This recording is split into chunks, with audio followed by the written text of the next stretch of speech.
All right. YouTube did not want to go live today. Wasn't liking me.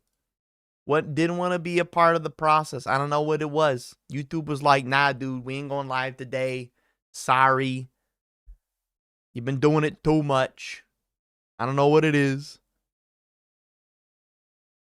Give it to me. Make me the monarch. I need it for my self-value. That sounded, oh man, that sounded like I was trying to be Northern Lion. That was weird. Are you guys fans of Northern Lion? Anyone watching Northern Lion? I need to better understand Northern Lion. I watched Northern Lion's videos for years and years and years, but not his streams.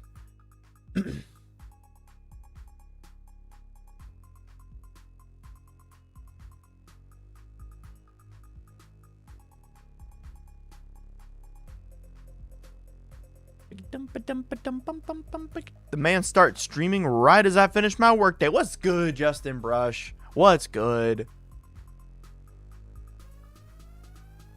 Thank you so much, CIP. Yeah. Ahoy. What's up, Ansla Man? What's up? What's up, Salderin Moo? Mau Mau. What is up? Oh, did I change the name of the stream? I did. I have it on Twitch. That's what I didn't do. Let me fix that. Let me fix it on Twitch.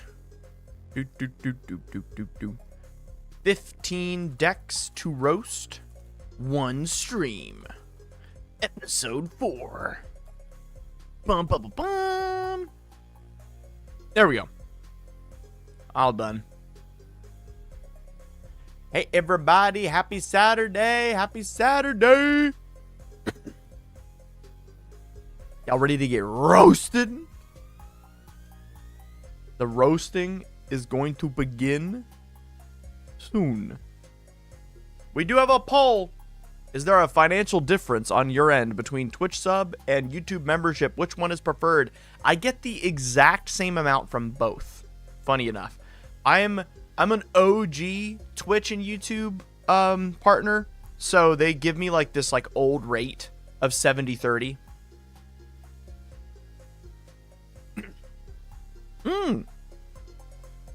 That is so awesome. How did the deck perform? How did the deck perform? You're not ready to be awake. Dude, I'm doing all right. My wife just texted me. Apparently her plane's delayed, so I'm going to pick her up midnight on Sunday. So basically like, you know, in the morning on Monday, effectively. At like 1 a.m. So that does make my Monday weird. So I'm going to figure that out. I'm hoping my wife wants to be on stream Monday when we're going over the custom lists, because we're doing the wizard lists on Monday. Monday is the wizard lists. So I've got like a kind of a crazy idea that I want to float by you guys. So I can't go into like insane detail on this because of some legal stuff. But I did receive a email today that makes it difficult to do what we're doing going forward with the YouTube channel and stuff. Not that we have to change anything. It's just what I was hoping to do in the future. So once we got more people here, we're gonna get into the weeds. You know, we're gonna get into it. One win, 3 losses after the pod realized that Pariah plus Jared isn't good news. Yep. I did notice that a few lands didn't fit the color pie, however. Really? What? That's so weird. Let me check that. Hold on. Really? Let me look at this. That shocks me. That's the first time that's ever happened. Lands that don't fit the color pie? Really? What lands? Wait, what land was it?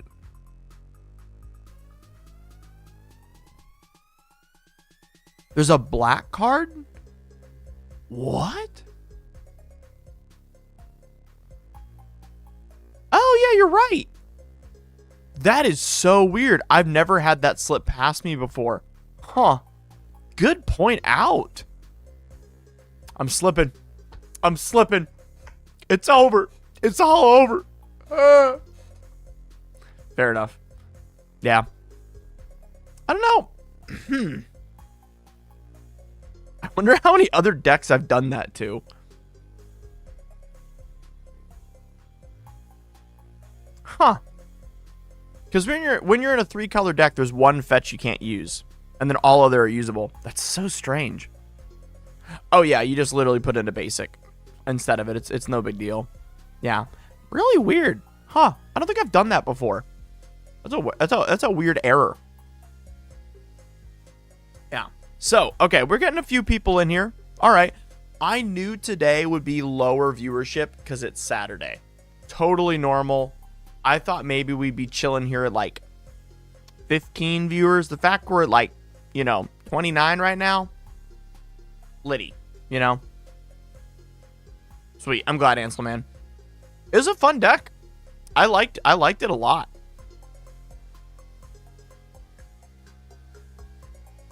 The Goad deck has a random black card in it. Let me check that one. Oh, it had.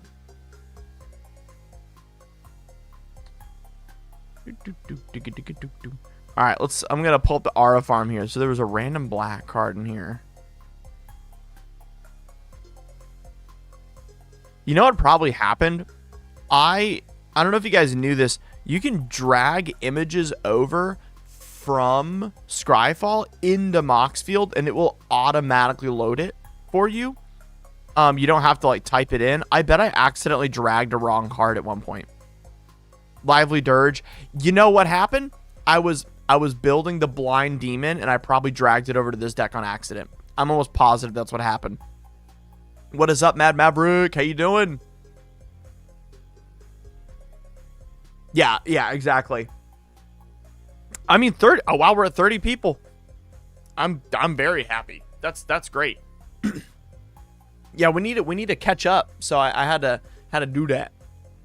Do you have any tips for budgetifying your pricey lists? Yes, Earlmaid, I do. It is 99% the lands, and after that, it's the like the foil or whatever I probably picked. So like my personal lists look expensive due to here. Let's do a little. Let me show you guys something. All right, let me show you guys something. Let me get the let me get my monitor up here. All right. Oh, whoops. All right. Let's get my Senator monitor up. Okay. Let's look at this. All right, everybody. Okay. Ooh, there we go. Okay. Hey, DefCat, I have almost selected a commander for you to build for me. Trying to be original is hard.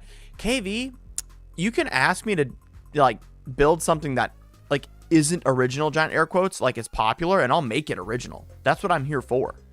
That's like the point. Yeah, absolutely, Salderin. Oh, Vito. My poor cat. Vito. Here, baby. Here, Vito. Come here, baby. He like screams on the other side of the house when I start streaming because he thinks I'm ignoring him. My cat gets so sad. Vito. Here, Vito. Vito. Poco, you want to come too? There, he's coming. Okay. All right, everybody. Let's take a look at this. Let me here, I'll just pull this up so you can see it. Okay. See how it says $2,112.16, right? Everyone see that?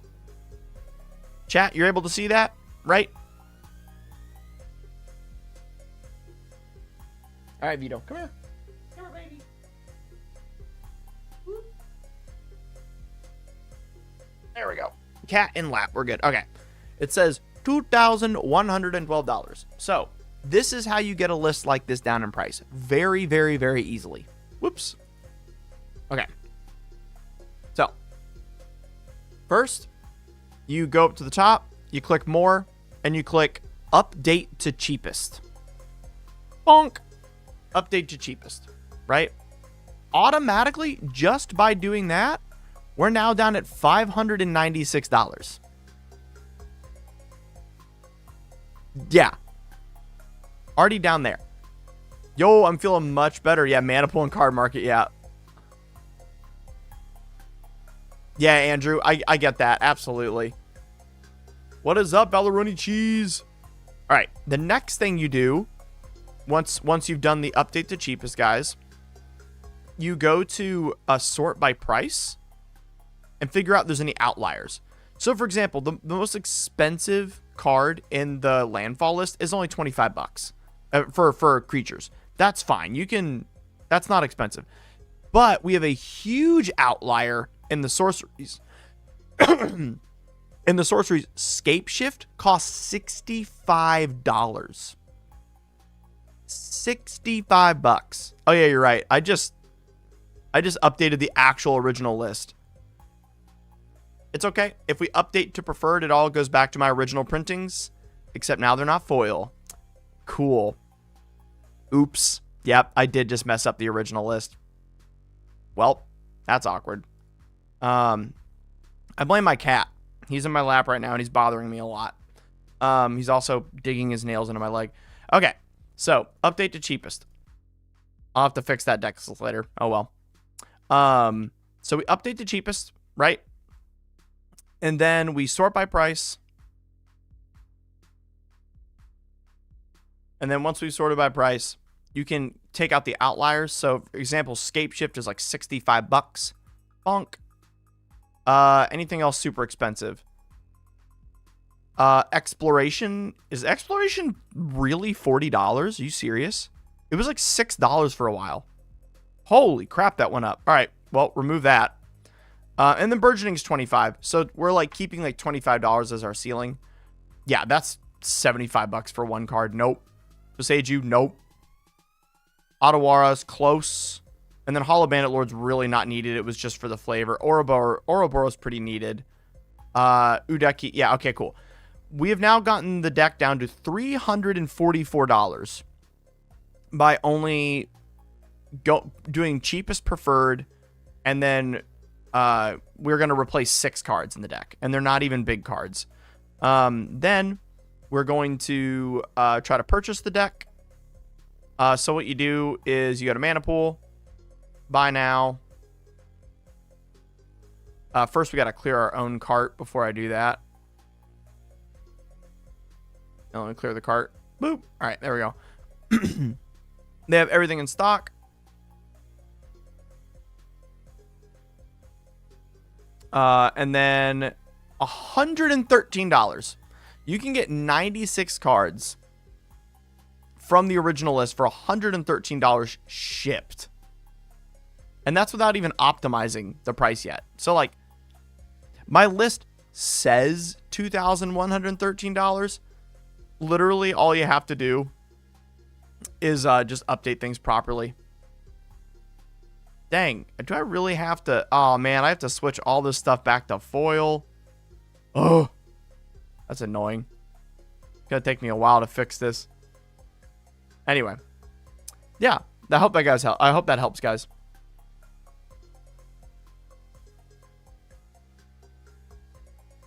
Oh, where did I put my? There we go. They should. I'm pretty sure they ship broad. Well, here's the thing. They aren't the ones shipping. It's all the different stores. Yeah, time to reach out to them to revert for me. Nah, it'll only take me like 5 minutes to fix it. It's no big deal. Not the end of the world at all. But yeah, it's mostly my choices in foils that make my decks expensive. It's never anything like intense. Nice. Storm Cauldron. Yeah. Yeah, Earl Made. Yeah, I totally understand that. There are some groups that just don't do proxies. It's frustrating, but they do exist.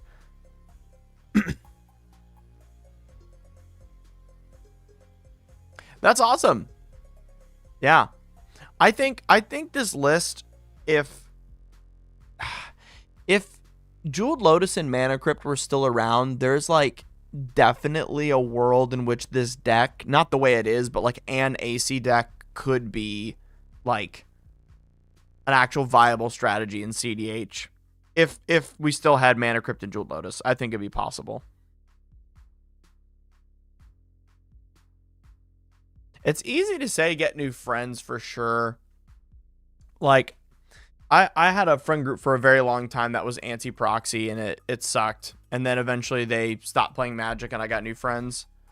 But now I only play with other content creators for the most part. That's like literally the only people I ever play Magic with, because the only time I ever have to play Magic is on like streams and stuff anymore.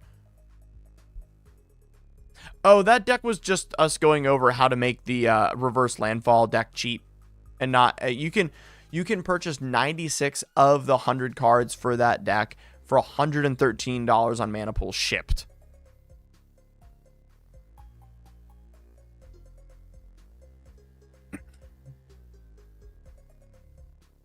All we did was take out a few lands and then scape shift.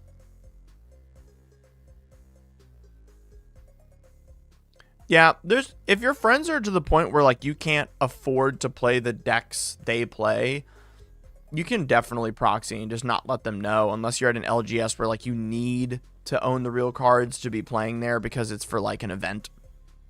And like Wizards can like hurt the store if they don't, enforce that. Nice. DefCat, I'd like to make a deck with you. I need some. Oh, it's probably an unfinished message. Okay, I was like trying to decipher it. I was like,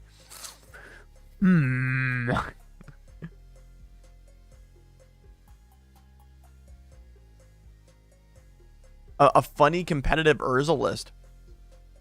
Okay. Oh yeah, if they're only running bracket 2, you're good. Yeah. Yeah, go get the reverse landfall list for like less than $100. As long as you just choose like you don't care too much about the condition of the cards. Yeah, it's a super fun deck. I love it. Yeah. I mean, that's the deck that made me want to do content creation, like do my own, because I was like, if I did Magic content, what would I even do? And I was like, maybe people would like my decks? I don't know.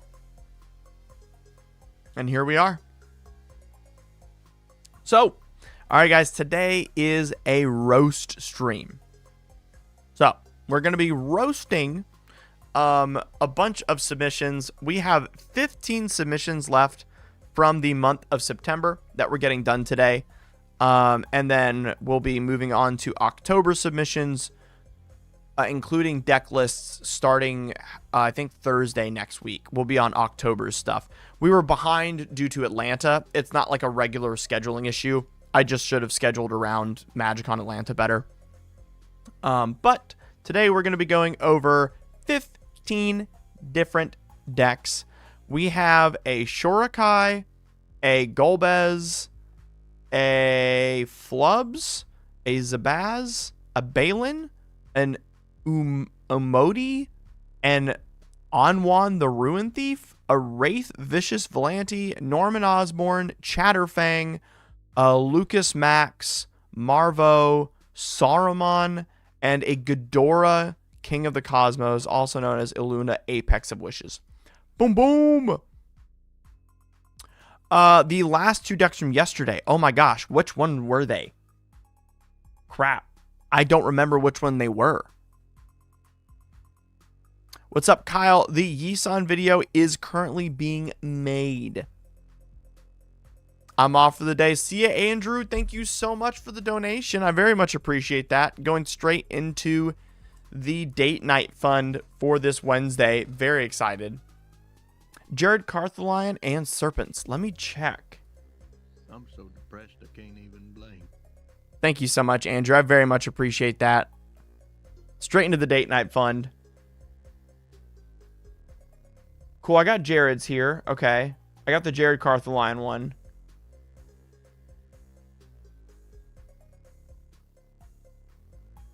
Okay. Jared Cartholion and Serpents?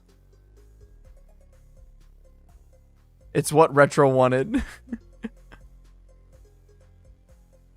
Let me check the forums real quick.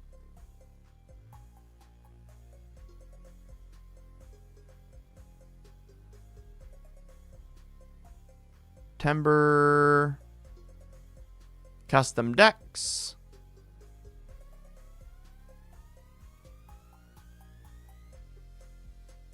I haven't seen a roast for my Reaper King deck you made. That's weird. It should be in here. Well, let's go grab it. Let's fix that right now.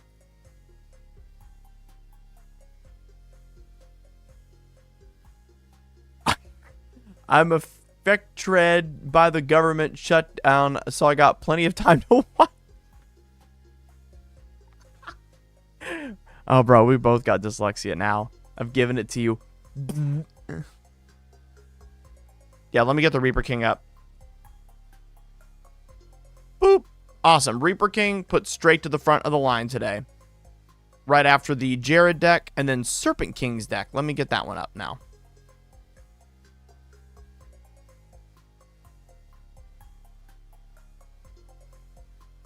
It might be under Pocket. Okay. Serpent. Let me try Pocket. No. I don't see Serpent either. Maybe I wrote it down wrong? Oh, I found it. I found it. We got him.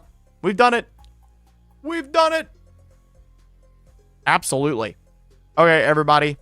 Let's get into it. We've got Serpent and we've got Stevens. Let's start it up. Let's get into today's catch-up posting. Let me zoom back in here. Bonk. Let's start out with Jared Cartholion. True Air, everybody. Let me update our currently being brewed commander real quick.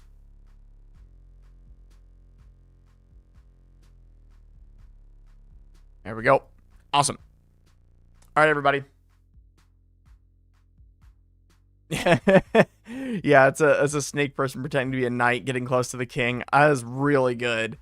I really want to run like a really hokey D&D campaign for kids one day like that. You know what I mean? Where like all the names are like play on things that they'll figure out later. That'd be so cute. So, for those of you who are not aware of this deck, Jared Cartholion True Air says, when Jared Cartholion True Air enters the battlefield, target opponent becomes the monarch. You can't become the monarch this turn, and if damage would be dealt to Jared Cartholion while you're the monarch, prevent that damage and put that many +1/+1 counters on it. So, there's two really big things about this. One, this deck immediately needs to put Jared out on turn 2. Like, no other way to say it. You got to get your commander out turn 2. That is the most important thing ever, is getting this guy out. Queen and Red, just so you know, I'll be popping off stream soon. I got a plane to catch, so I'll be watching stream later. Awesome. Enjoy. See ya, Queen and Red. The idea is that if damage would be dealt to Jared Cartholion while you're the monarch, prevent that damage and put that many +1/+1 counters on it. Meaning this deck is all about landing Jared and keeping Jared alive always, and removing threats for Jared, because you're eventually going to crack back and swing this at someone and absolutely dominate. So this deck is a bit Voltron-y. So it is a bracket 4 list.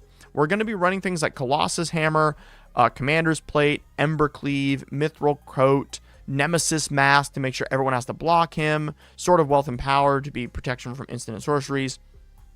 All those types of things. Very, very, very, very, very important. We're also going to be running Hardened Scales to up the amount of +1/+1 counters and continue to put things like Pariah on it. That way, it can be helpful for us once we've given it Indestructible through Mithril Coat. We're also going to be finding Mithril Coat as soon as possible using Enlightened Tutor and Steel Shaper's Gift. Right? Where's Steel Shaper's Gift? Where'd I put it? Am I dumb? Ah, that's why there's not... Okay. Yeah, Steel Shaper's Gift was supposed to be in here. Let me fix that.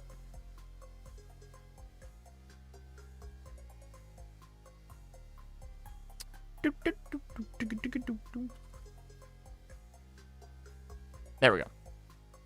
And Steel Shaper's Gift. Oh, it was already in here. I'm dumb. Haha. I never recognized that art. My bad. Yeah, this is a custom deck request for now. Oh, Pocket GM, you are on the Monday custom deck. You just weren't in our stream yet. You're on the Monday stream. Yeah, the Morph one is not finished. I'm still cleaning that one up. So, Steel Shaper's Gift and Enlightened Tutor are going to be grabbing 99% of the time Mithril Coat. But some of the times you either luck into it or you realize that you don't care about Indestructible and you are way more concerned with being able to attack with Jared and you want something big to do so. That's what I like to call balling hard, and I very much appreciate people that do that. I want to be grabbing Embercleave with this, meaning we do need things to attack. As well as that, we need things that are unblockable in order to go grab that pesky Monarch from someone else, because within this deck request, I was asked to make sure that I didn't include a, like, super big, ow, okay, my cat is biting me. Did I upset you, buddy? Okay. No? All right. He just bit me and then went back to bed. All right. Bad dream. All right. So the main idea of this with Jared is that in the deck request, I was asked not to put an insane amount of things that immediately make Jared the Monarch because they didn't like that idea. I just realized, look how anime this looks with the lighting. This was drawn back in 2000, and this looks like it should be in like a modern animated show. The way they did the lighting, like the one tone. Huh. It's really weird. Pariah's also got that feel too a little bit, but it's like literally photorealistic versus like this is like more cartoony. But what I did was I didn't want to put a bunch of those in there due to the deck request, and so we only have Court of Bounty, Court of Garenbrig, and Court of Ire to immediately make ourselves the Monarch, because Monarch's going to happen anyway. On top of all this, we have tons of ways to keep our commander alive using Tamayo's Safekeeping. Where is it? Yeah, Tamayo's Safekeeping, Legolas's Quick Reflexes, Deflecting Palm, and then things to kill other people's stuff such as Ancient Animus, Path to Exile, Pounce, Prize Fight, Swords to Plowshares. And then, oftentimes, we are going to kill someone by one-shotting them with our commander. When that happens, we're going to be using Final Fortune or Warrior's Oath to get an extra turn to kill the other person. Yes, lure effects are good, and we are running lure effects mainly due to the fact that Jared says if damage would be dealt to Jared Carthline while you're the Monarch, prevent the damage and put that many +1/+1 encounters on it. That even means attacking. So we want to attack into the player with the most... we want to attack in to the player with the most creatures that will block Jared. That way we get the most +1/+1 encounters while we're the Monarch. So, now what we're going to do... Let me show you guys in a playtest here. You really need to get Jared out turn 2. That's like an absolute in this deck. So let's see.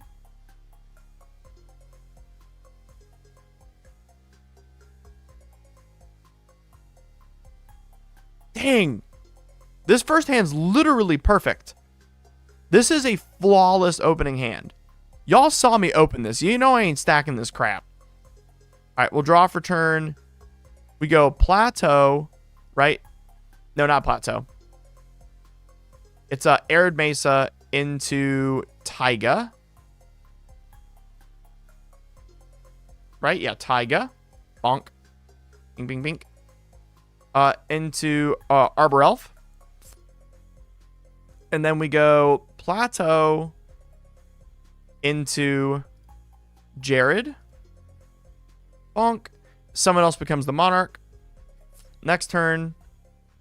Instead of drawing on upkeep, we pay a white, Enlightened Tutor. And we go get... I feel like what we want here the most is Embercleave for the trample for next turn. So we're going to put that on top of our library and we'll draw that for turn. Then we're going to do Exotic Orchard. Tap. Elf. Tap. Elf. And then we attack in and we steal the Monarch. So now we should have Monarch. And then we have little 1/1s to block if we really don't want to lose the Monarch till next turn. Spectator seating. And then we attack in. And then we attack with our dorks if we want to, if there's an opening. As long as they're not going to get blocked.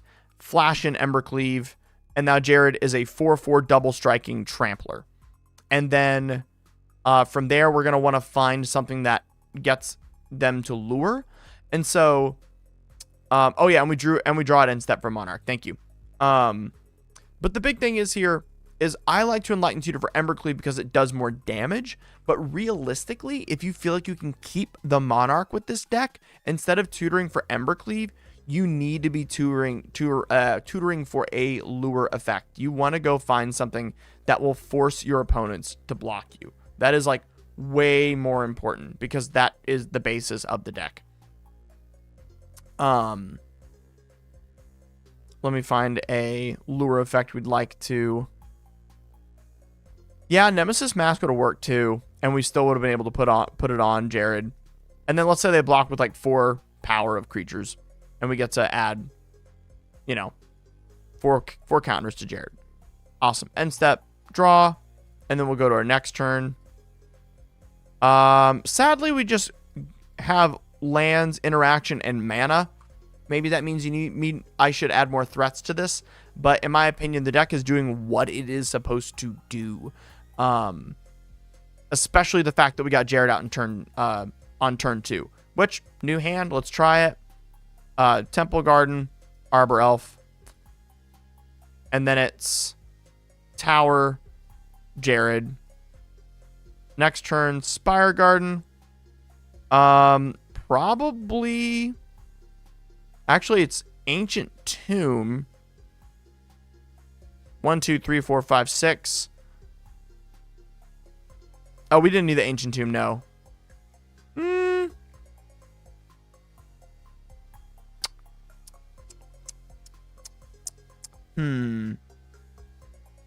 I think we want the Sword of Wealth and Power more because we'll make the treasure token. So we'll equip the Sword of Wealth and Power, attack in, make the treasure.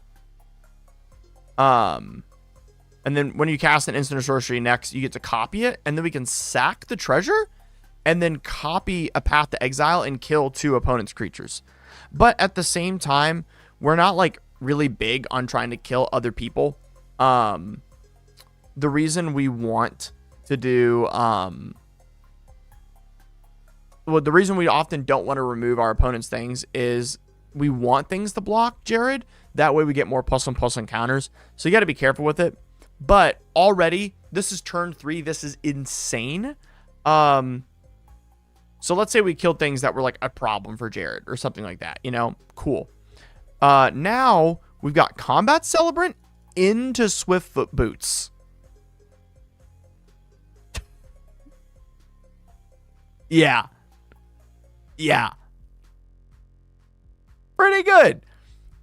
Extra combat step immediately with Jared. Exert the Combat Celebrant on turn 4. Like, I'm telling you, this is pretty nasty. Jeez, honestly, maybe you go down in land count. We're at 35 already. That's kind of low. But, like, you got enough mana. I mean, you might just want to put in more Steal the Monarch effects at that point. But I feel like the deck plays perfect right now. It's just not in a place where, like, competitive bracket 4 perfectly optimized. But, like, if you wanted to know how to run and properly play a Jared deck, I've built it. Like, this is going to slay. But yeah, I'm pretty proud of this. I feel like most Jared decks end up obsessing way too much over maintaining Monarch and keeping Jared alive, and they don't progress their game plan enough. And so many Jared decks are fine getting Jared out turn 3. That's unacceptable. Like, you are in green and red. There should never be in a million years a reason Jared doesn't come down on turn 2. Ever. It is 99 cards because I took one out just now that we decided to change. So how this works, Gabe, is during stream, I show off a lot of stuff about this deck, and I might change like 1 or 2 while I show it on stream while I'm talking to you guys, just because my brain ends up like figuring something out while we're talking. But the polished deck that everyone gets always is completed.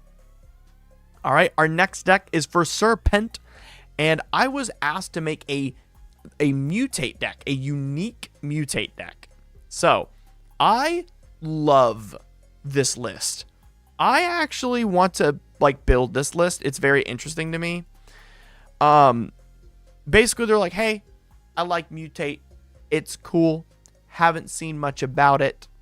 I knew it came out before I was into Magic. I want a deck about it. So I made a very, very unique mutate deck. I call this deck the Killer on the Crackback. So the idea is that you are going to leave yourself open every turn. You're going to slam those mutate things. And so most people kill the mutate player on the crackback. That's been my experience playing with my friends that love mutate. Let me get a drink of water 1 second. So I was thinking, okay, how do I build something that DefCat would play? You know, like I gotta get to my standards here.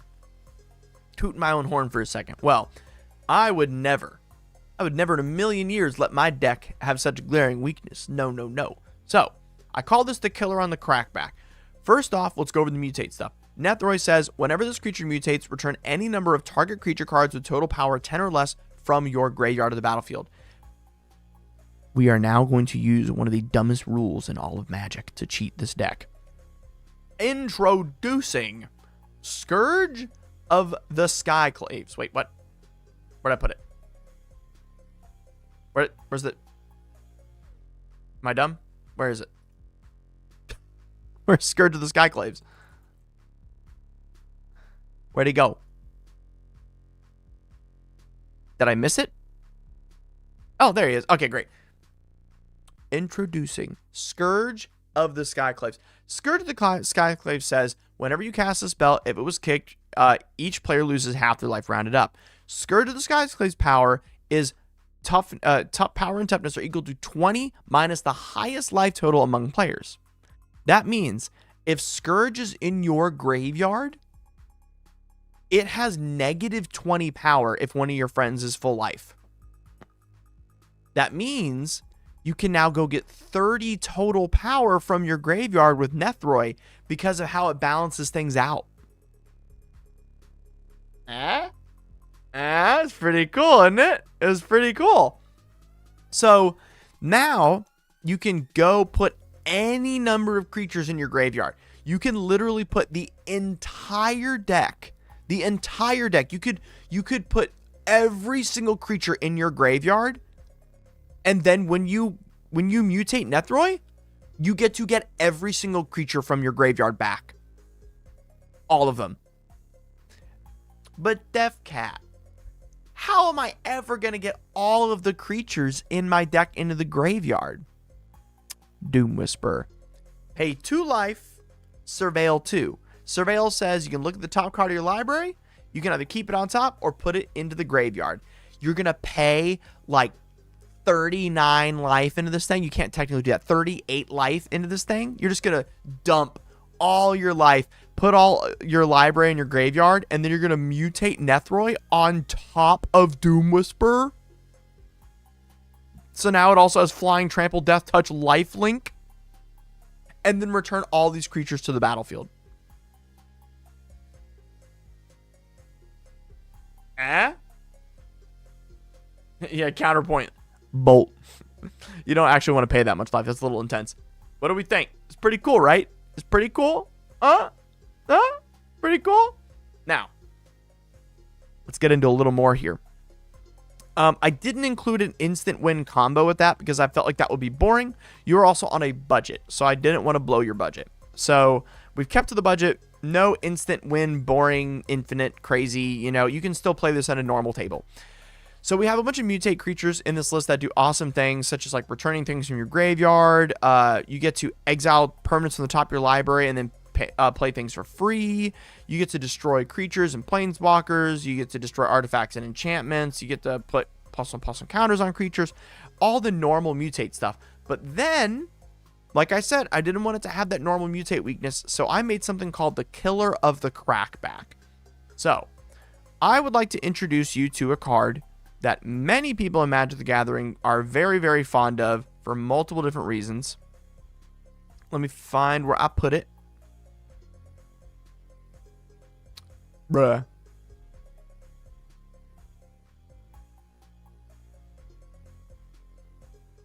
Oh yeah, that is weird they don't have that in Teenage Mutant Ninja Turtles. So, there's a card called Ink Shield. Ink Shield says prevent all combat damage that will be dealt to you this turn.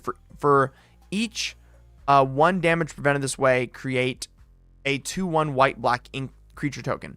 This deck is Fog City. A fog effect means to make sure that all combat damage is nullified. So, there's also Arachnogenesis.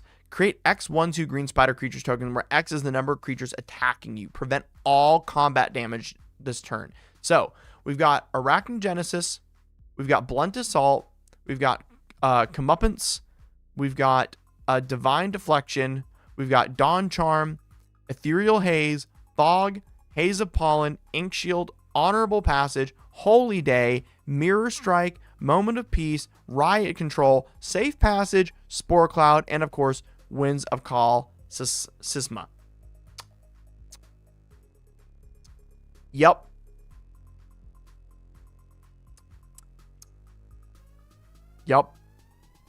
So you just get to sit there, leave yourself open every turn, and then go, I'm okay. No thanks. It's going to be fantastic. So, let's look at how this deck works. Wait a minute. All right, you have the chance to do something hilarious here. If Scourge of the Skyclaves is in your opening hand, draw a card. Don't play anything. Don't play a land. Discard the hand size, put it in your graveyard. Just put it straight into the graveyard. So then it's already there. Don't do that, but it is funny. Okay, let's get this going here. Ooh, okay. Okay, so this starts with a Ley Line of the Void if we want to, if our friends have graveyard shenanigans, but we can do better than that.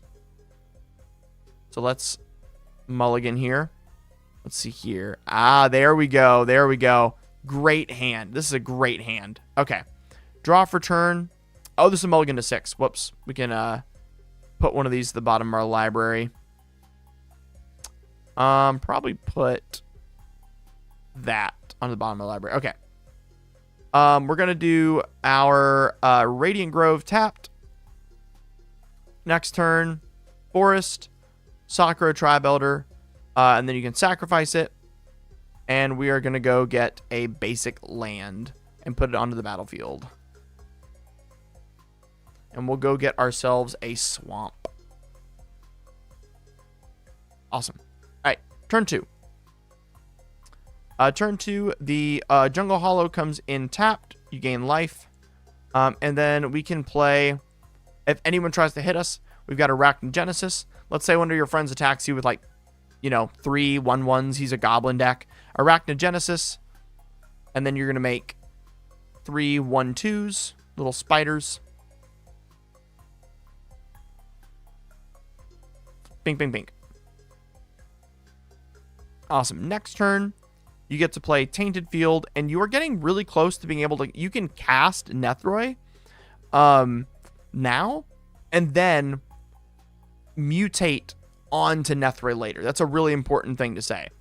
So, cast Nethroi, now you got a Death Touch Lifelink or 5/5. Awesome.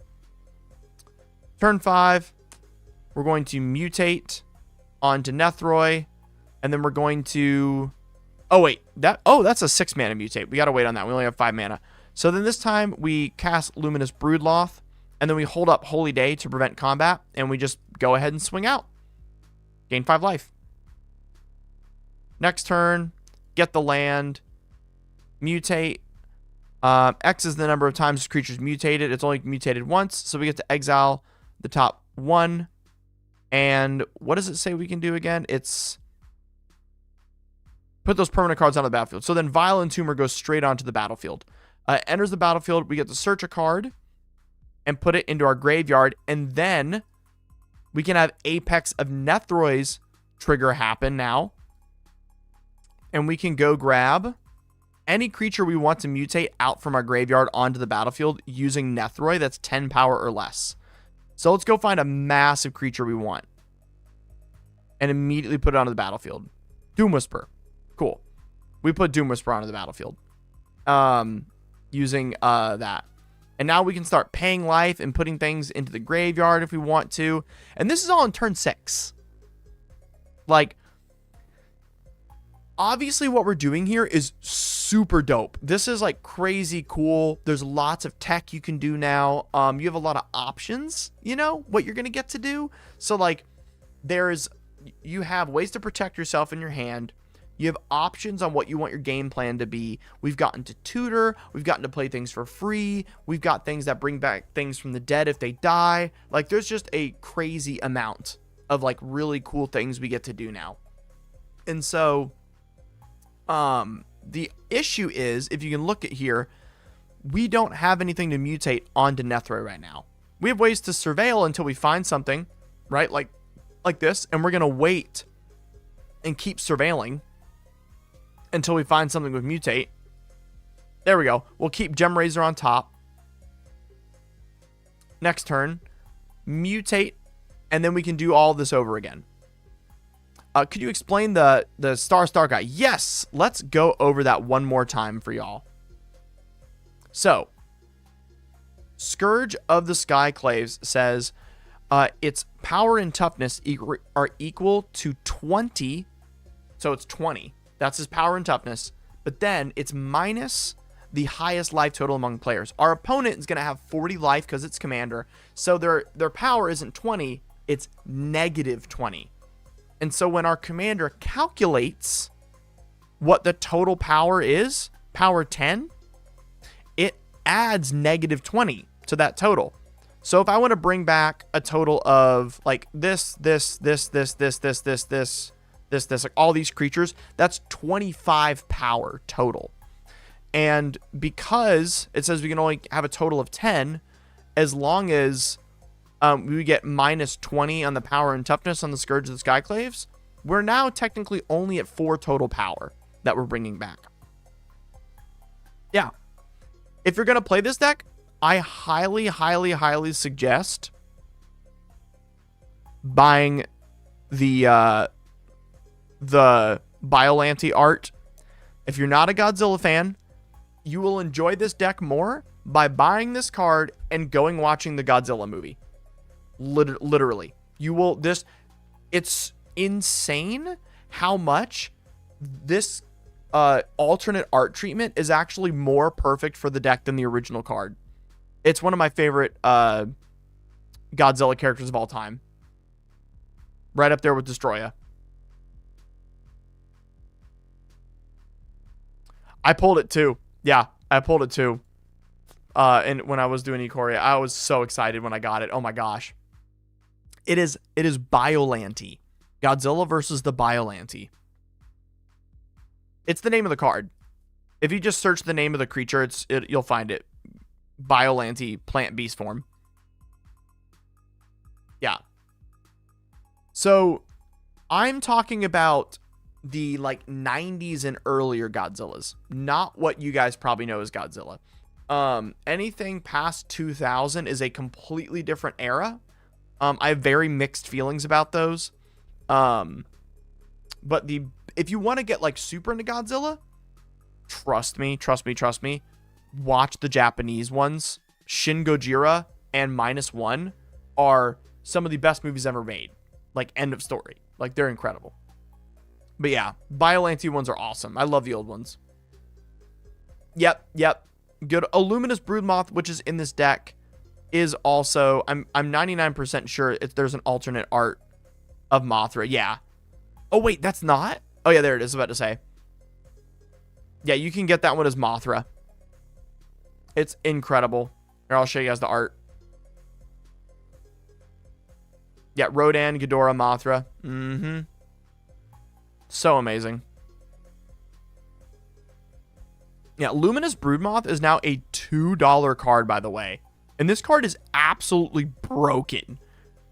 Whenever a creature you control without flying dies, return it to the battlefield with a flying counter on it. It is broken as hell. $2 is stupid for this card. It's probably one of the most underrated cards in Commander. Like, in my top 10 most underrated. No, your starting hand does not need a fog. You will find one. You will find one very easy. Just by playing the deck. Broodmoth does not trigger on tokens because the token will cease to exist once it hits the graveyard. So, for example, this hand right here, this is awesome. This hand's fantastic. So, draw, and then you'll go Scoured Barrens. Oh, no, do we not have an untapped black source? Oh, dude. Oh, and Leyline of Sanctity is out first. Dang it. Yeah, because this deck is on a budget, I couldn't put in lands that don't come in tapped. But for a second, let's just cheat. Scourge Barrens, let's say it comes in untapped because you put a little bit more money into your land base. You can immediately go tap, Dark Ritual, make 3 black, Soul Ring, Dark Confidant. Next turn, you get to reveal the top card, put it into your hand, and then draw. Brush lands into 100-handed one. Next turn, draw, land. Oh my gosh, into Vile Entomber. This is disgusting. Vile Entomber, go get Scourge, put it in your graveyard. Next turn, flip, draw, land. 1, 2, 3, 4, 5, 6. Oh, it's 7 for the mutate. Never mind. So in one more turn, you'll be able to mutate. So instead, you're going to do Luminous Broodmoth. And then you can hold up a fog. So you can fog. Next turn, draw. Oh my gosh, we didn't get a land. Oh, this would have been so nasty. Yeah, just play Leyline of the Void, I guess. And then you can do Unmarked Grave. And then you can go put a non-legendary creature in your graveyard that you want to mutate when you do Nethroi. Probably want to go get the Doom Whisperer, to be honest. Yeah. I really want to build another Nethroi deck, but I just feel like I always, and whenever I touch this commander, I do very evil things. Which kaiju was it that has the UFO partner? I remember kaiju itself had a laser on it and big club hands. So there's Gigan, technically, that has the hooks. Oh wait, let's do something very funny. Give me 2 seconds. Vito. Oh, never mind. We're not gonna do anything funny. My cat is like dead asleep in my lap, and if I get up, I'm gonna feel like a really terrible pet owner. I'm just gonna let him sleep. But I have all the original Godzilla PS2 games. I really wish I would have been better at collecting them because the PS5 game for Godzilla costs $200 now. I'm not buying that. Not in a million years. That is such a waste of money. I love collecting, guys, but like once collecting gets above $100, nah. Yeah. But I'm glad you enjoyed the list. I'm going to send it over to you real quick. That way you have it. Nethroi is your One Ring, yeah. Exactly. Yeah, I'll post them right now. It's all good. Just know that I'm going to be cleaning them up. I'll put them in the Duke custom decks real quick.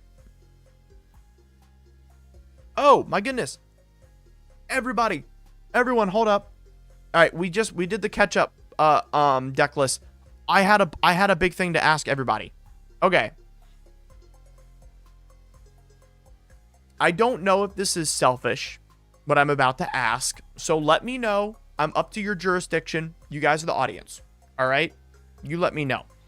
So right now, we have been having a discussion about, in the Patreon, who should have access to all these deck lists? Because you guys paid good money for me to spend 2+ hours on building all of these. Like, I pay myself the livable wage of $25 an hour to do this. That's all the money I want to make. I'm not trying to be greedy. I work a full 45-hour week doing this. That's like what I want to do for a living, is just make decks for a living.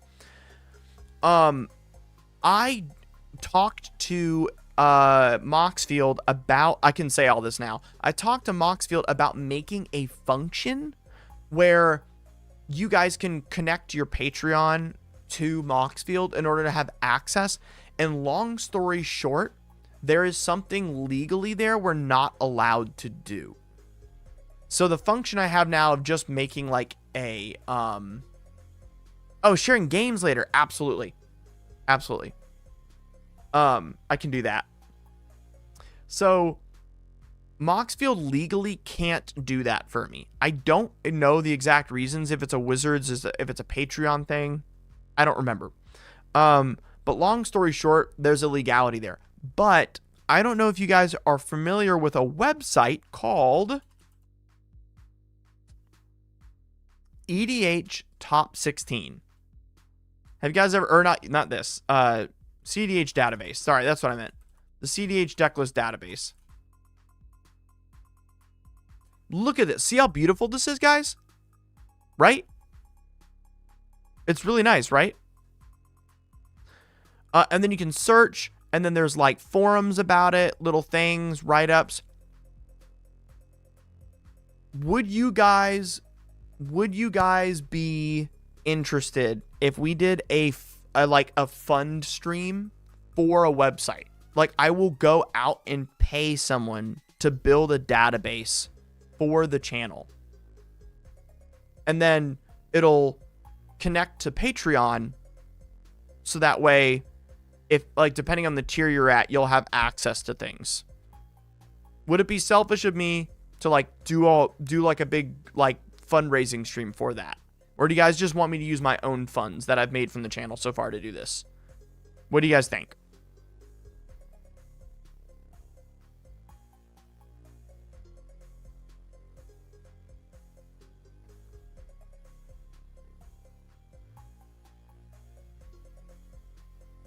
A funding stream?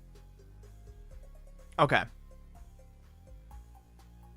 Because I think a database project would be awesome, wouldn't it? Like a giant database like this that's super nice.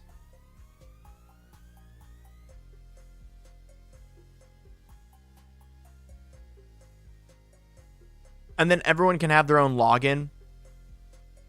Right?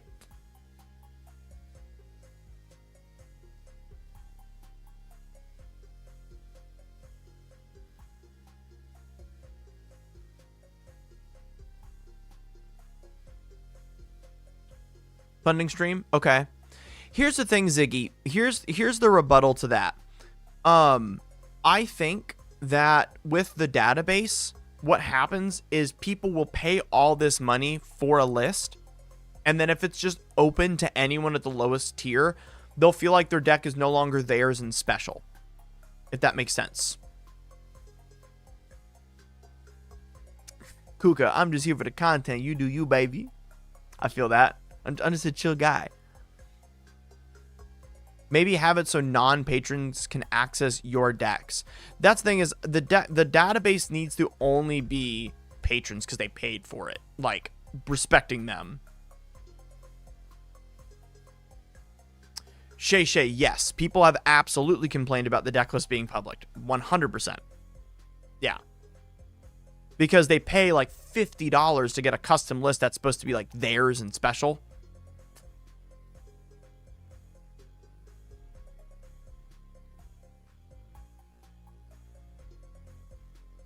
So I feel like this like cool website kind of thing would be really nice, because it would respect everyone who's like spent good time and money to get stuff done, you know?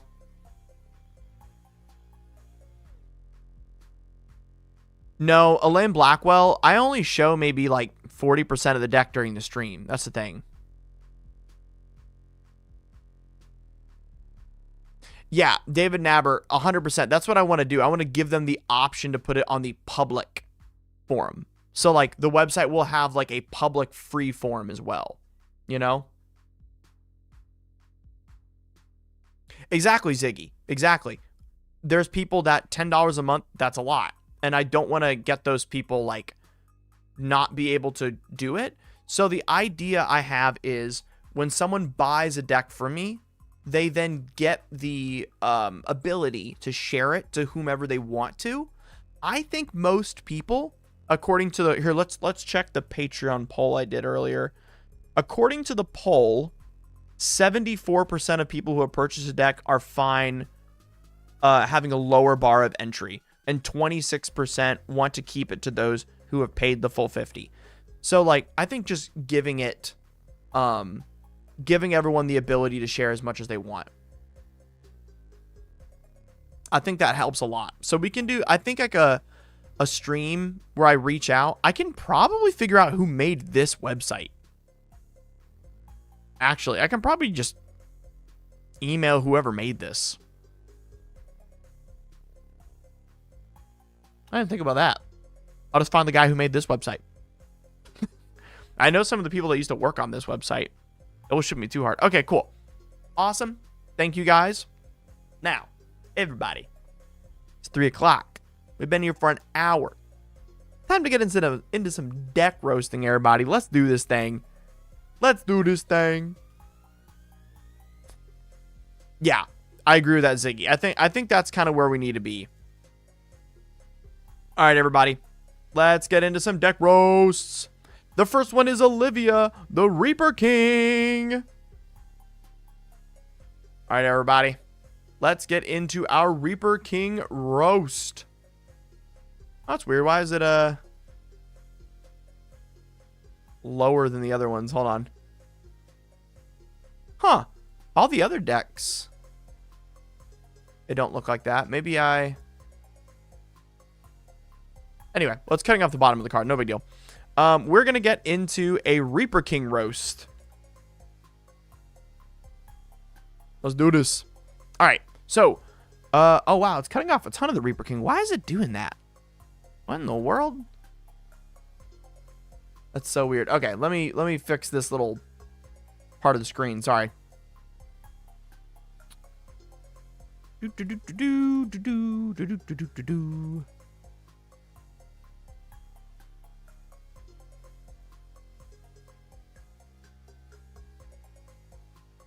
There we go. A little better. Awesome. Well, we're starting with the Reaper King, and then we're going to go down the line here. Yeah, I did cut off the Reaper King early. Nah. So, the Reaper King. Other scarecrows you control get +1/+1, and whenever another scarecrow comes into play under your control, destroy target permanent.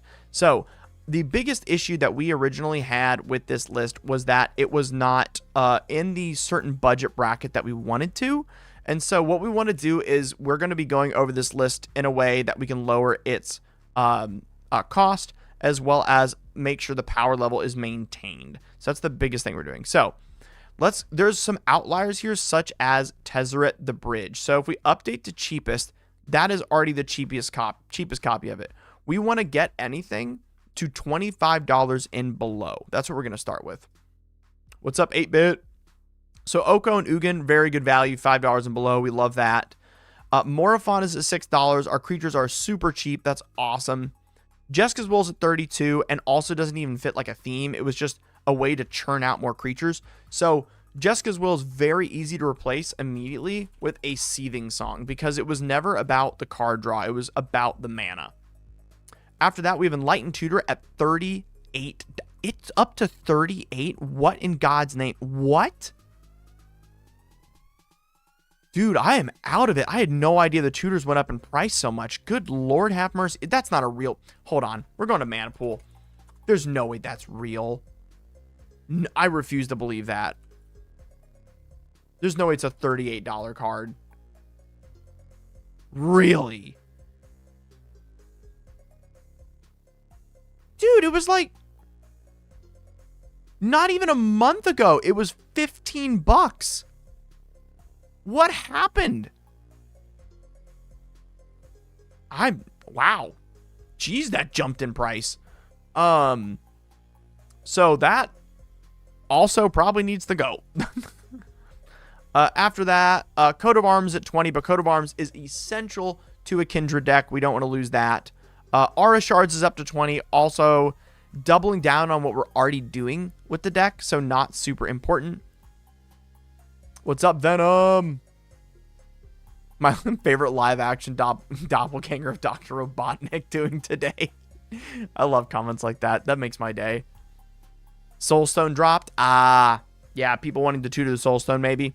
And then let's go into our lands. So right now, the Reaper King is using a ton of fetches. So we're going to remove all of our fetches, and I'm going to replace it with a different cycle of lands.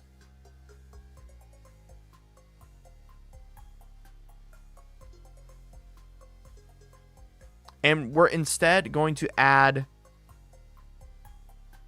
the check lands, as long as they're not already being used. No, we are already using that. Okay, we're already using the check lands. So, we don't have an exotic orchard in here, so we're going to add that. We got an exotic orchard.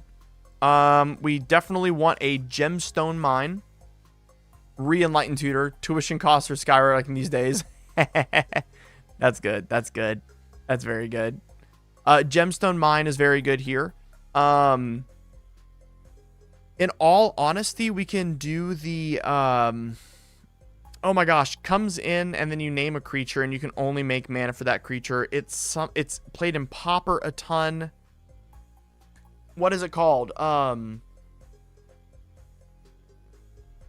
It's got a giant Zendikar diamond on it too. It's not an outpost. It's oh my gosh, what's the card's name? ETB, name a creature. Let me just look that up on Scryfall real quick. Oh my gosh. Enters, name. Yeah, Hedron, yeah.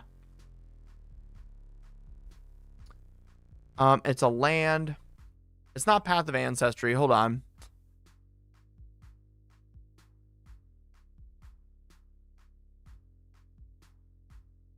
It's a common.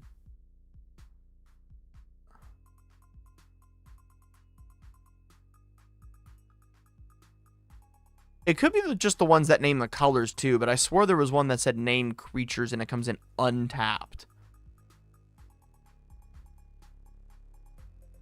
It does, yeah, and it comes in untapped. Like, it does not come in tapped. Secluded Courtyard, the uncommon as well. There I was. How you doing? Yeah, Secluded Courtyard is a great one.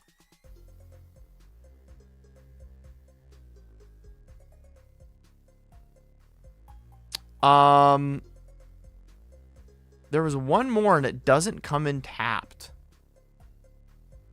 Huh. Because the idea is we really don't want things to come in tapped in this deck. That's like big bad. Hey, Def, I loved the convo yesterday about the Love for God in Discord. Also, how you're short yesterday about showing love and kindness to others. I got a great idea for my next deck. Can't wait. Heck yeah, Wacky Pizza Man. And, Wacky, thank you so much for the letter that you left in your package to me. I'm so excited to do that awesome stream later where we get to alter and sign cards. Super excited for that. Thank you very much. I don't remember the name. I think I'm just going to let this one slide and keep digging into other cards. But after this, I want to add the new check lands. Gabe Wallace, they're very similar. It's the new ones from Aether Drift.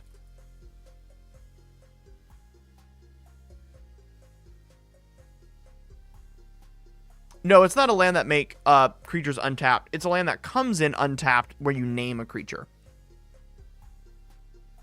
All right, so I don't know what this cycle of lands is called. The Verges. Yes, the Verges. Thank you.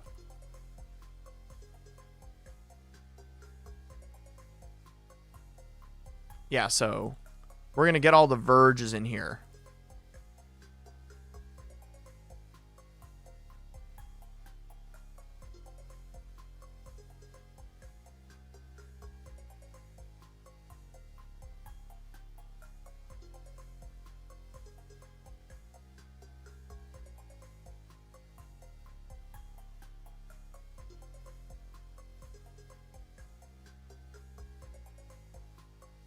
Awesome.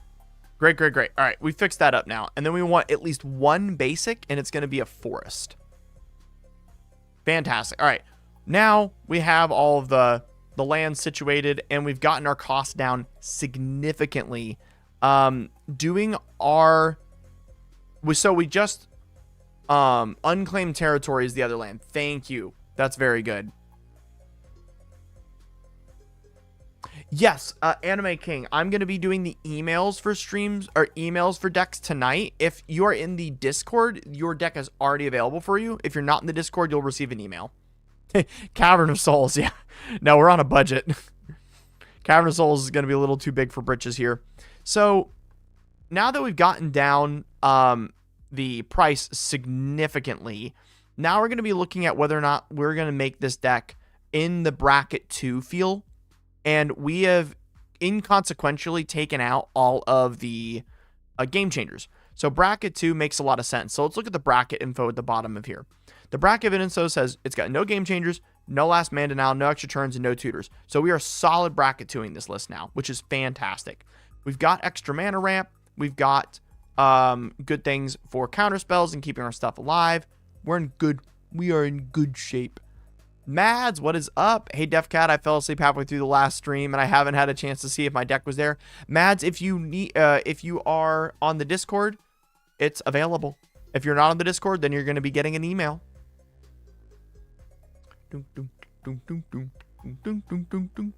I always love how Grave Shifter is a reprint of the other Grave card. It's so cool. So cool.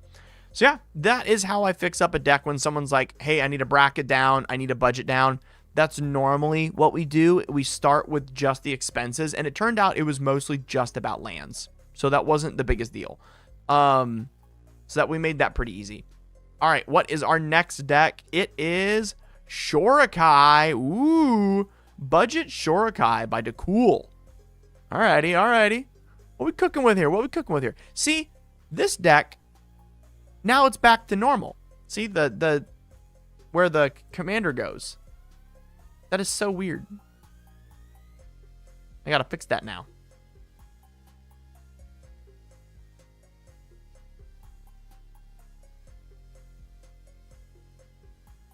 There we go. And the top. All right, cool. Uh-oh, Gundam alert. Wait. Oh, there we go. It's almost always the lands. Yep. Shorakai, $100 budget. And it's a polymorph deck. Polymorph? Oh, God. Oh, this isn't like oh, what? Oh, God. All right.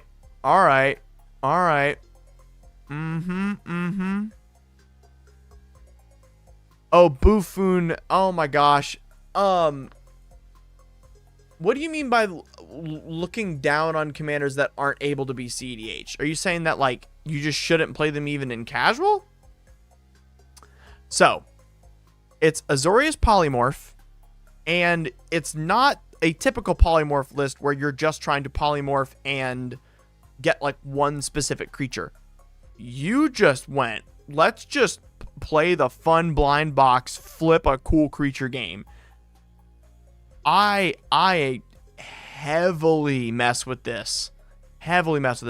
Please reprint False Defeat so I can do more upgrades. Nice. Okay, so let's make sure you've got the repeatable. Okay, you do have Proteus Staff. Fantastic. Okay, you got the Proteus Staff. Yeah, Justin Brush. Absolutely. We have Polymorph. We have Proteus Staff.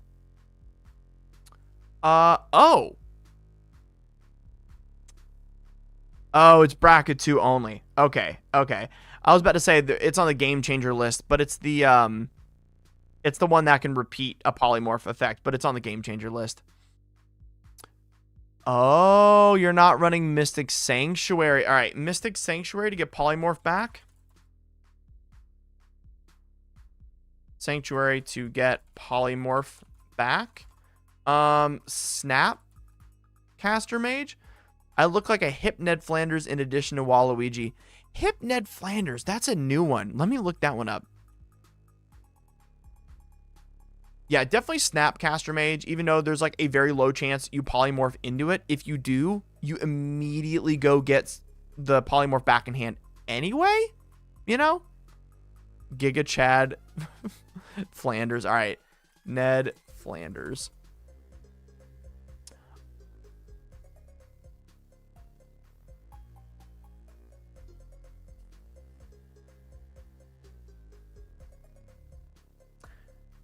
Yeah. Yeah. If I like put my mustache down, if I like put that up there and then I go like, there you go. There you go. Now I'm Ned Flanders. There you go. I just got to keep my hair back.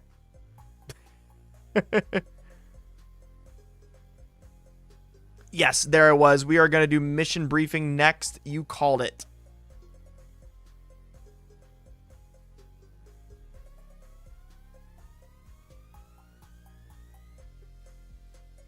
Yeah. Outside of this, I think this deck would heavily go hard with Teferi Time Raveler. That's the Teferi that can +1 every turn at instant speed and help you do card selection, because Shurikai gives you blockers to like keep your Teferi alive, and you can consistently be drawing through your deck. I feel like Teferi Time Raveler goes really hard here. Like super hard. I'm interested in what the win con is supposed to be though. Like, I get you're beating people to death with big serpents. Like that's decent. I think you should put in a Blade of Selves to make your threats more thready. What do you guys think? A Blade of Selves on like the Scholar of the Lost Trove enters and immediately polymorph. The commander's Shurikai. Because if you Blade of Selves any of the creatures with cool ETB effects, it'll be pretty hype. Like Torrential Gearhulk. Oh, guys, I'm a genius. I'm actually a genius. Oh my goodness. Blade of Selves? Attack in with Torrential Gearhulk? Re-ETB 2 extras, immediately polymorph each other with polymorph? Go get another creature?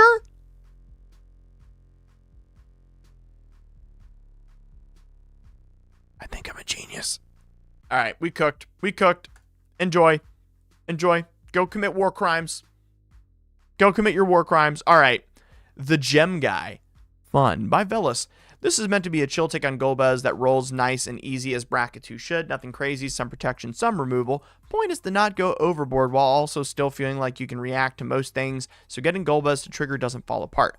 I enjoy the fact that there's big scary creatures in the deck, but they aren't used to attack people. Okay. Very cool. Very cool. Have you looked into the EOE ships? Yes, I have. Absolutely. Academy Manufacturer. Yep. Ancient. Yep. Okay. There we go. There we go, baby. Cyber Drive Awakener. One of my favorite cards in the game. One of my favorite cards in the game. Again, that's probably up there with Luminous Broodmoth in like the top 10 most underrated cards in Commander. Legitimately. It's this card is just unbelievably busted. Oh. Hi, Vito. My cat woke up. Hi, Vito. Hi, baby boy. All right. He does not want to be touched anymore. Okay. Go back to bed. You're good. Death Shadow's hype. Is it? I'm confused. Why is Death Shadow in this deck? What's up, Trum? All right. Death Shadow is 1 mana and immediately goes in your graveyard when you cast it. Why is this in the deck? Is it a death trigger? Huh.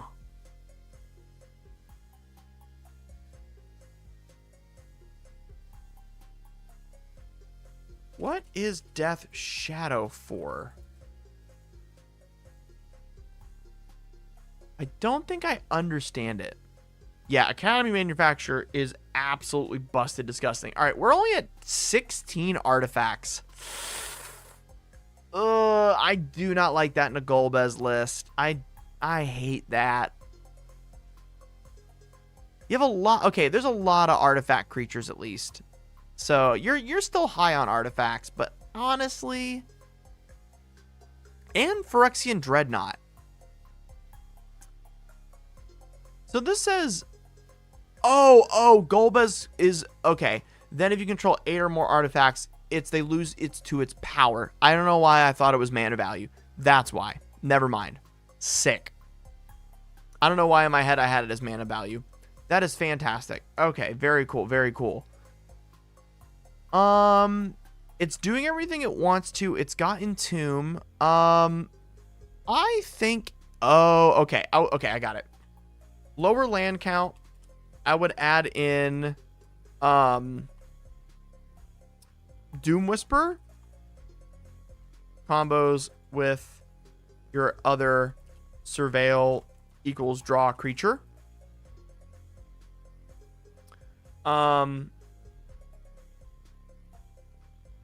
And then cards with Threshold go hard. So Cephalid, Colosseum, definitely Cabal Ritual, and then cards like Drown in the Loch that care about how many cards in graveyard. Those are very good.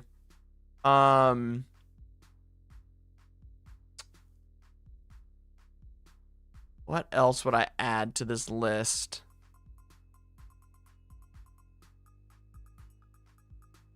I think this list would really enjoy an extra turn spell because you're going to have so much mana. I'd throw in 1 or 2 extra turn spells. I suggest Savor the Moment, as it's not broken, but you get to trigger your commander all over again, possibly killing the table. Savor the Moment would go very hard in this deck to re-trigger the commander.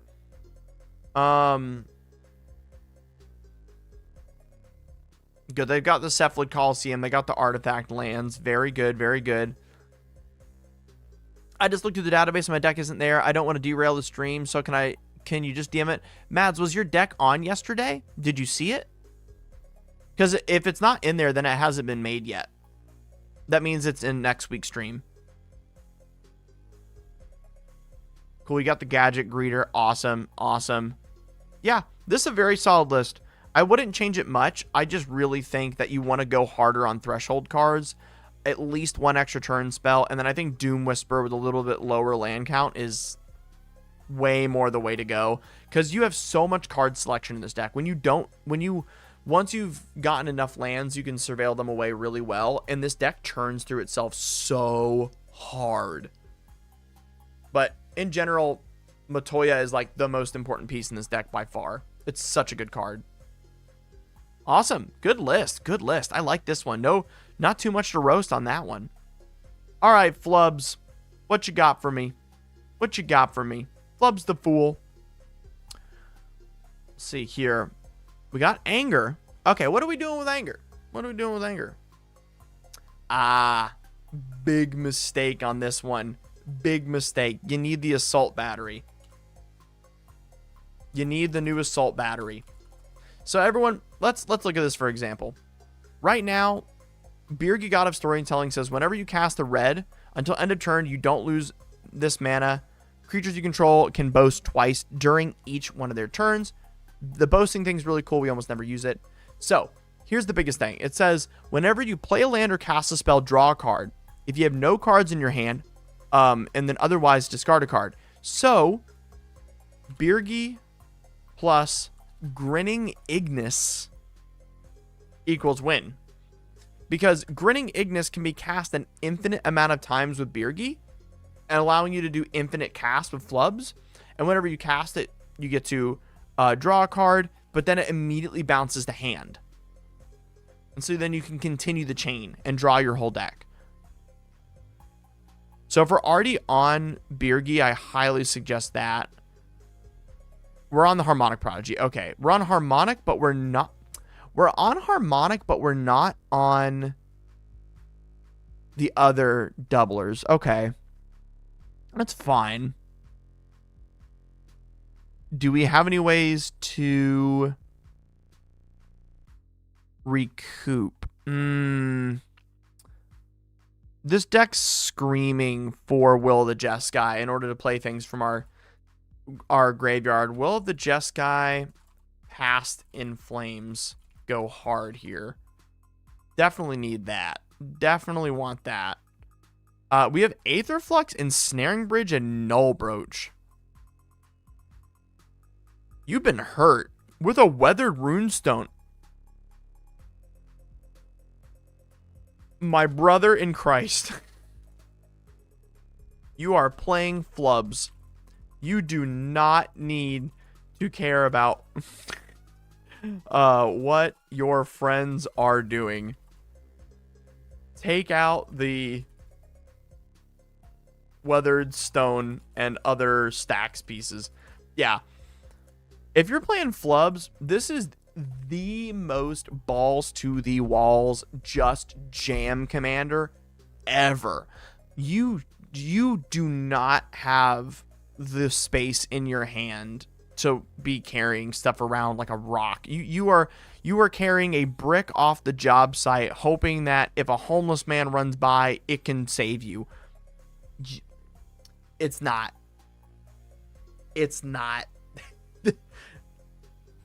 Your drunk father cannot be stopped with this rock. It won't happen. They will figure a way out. Just live your best. Stop worrying about him. So we're on the extra land drop plan. Is there no Ice Till in here? Ooh, this needs an Ice Till Explorer. Needs an Ice Till Explorer. So we can start playing those lands from our graveyard. And possibly cards like Growth Spiral / Explore. Are we running extra land drops like Exploration? Or not? Also, think Exploration if you can afford it. Could he monopolize off of cards that see the top of the library, then playing them? Yes, absolutely. So that is the next portion we're going into here. The card I had up next was Courser of Kruthix, which allows you to play cards and play lands specifically off the top. So Courser of Kruthix. Also a very good card. Also, Kruthix, one of my top 10 Magic cards of all time. Love that card. Not because of its ability, just because of the art. Solid list outside of that. I feel like it's doing the flubs thing. It's just, I have had, personally, the experience that flubs is not fun unless you treat it optimally. If flubs is just flubbing around and you don't, like, plan for its very large drawback of discarding, Oracle of Moldiah, yeah, you can.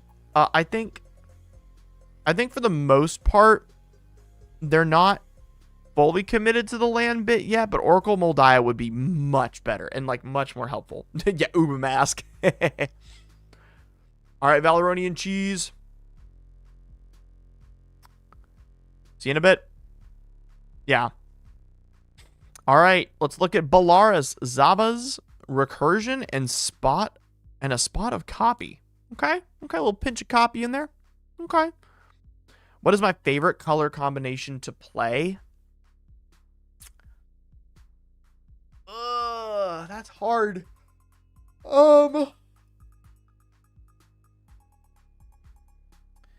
I think undeniably, like, the color combo I have the least trouble breaking is either Simic or Grixis. It's between those two. Simic and Grixis. I think white is without a doubt my least favorite color. My favorite colors are probably like black, green, red, blue, white. That's probably like my favorite colors. Black, green, red, blue, white. In that order. So I'm probably... Here's the thing. I've never built a Jund deck. Like for myself. I've built plenty of people Jund decks before. But like, I have not built a Jund deck for myself that I love yet. I really need to do that. I really need to do it. I need to build myself a black, green, red deck. So, Zabaz is a red-white deck. It is modular 1. If a modular trigger ability would put one or more +1/+1 counters on a creature, you put +1 that many instead. Very fun. Yeah, the white cat art goes hard, doesn't it? I love that one. Oh my gosh. Whoa. What am I looking at here?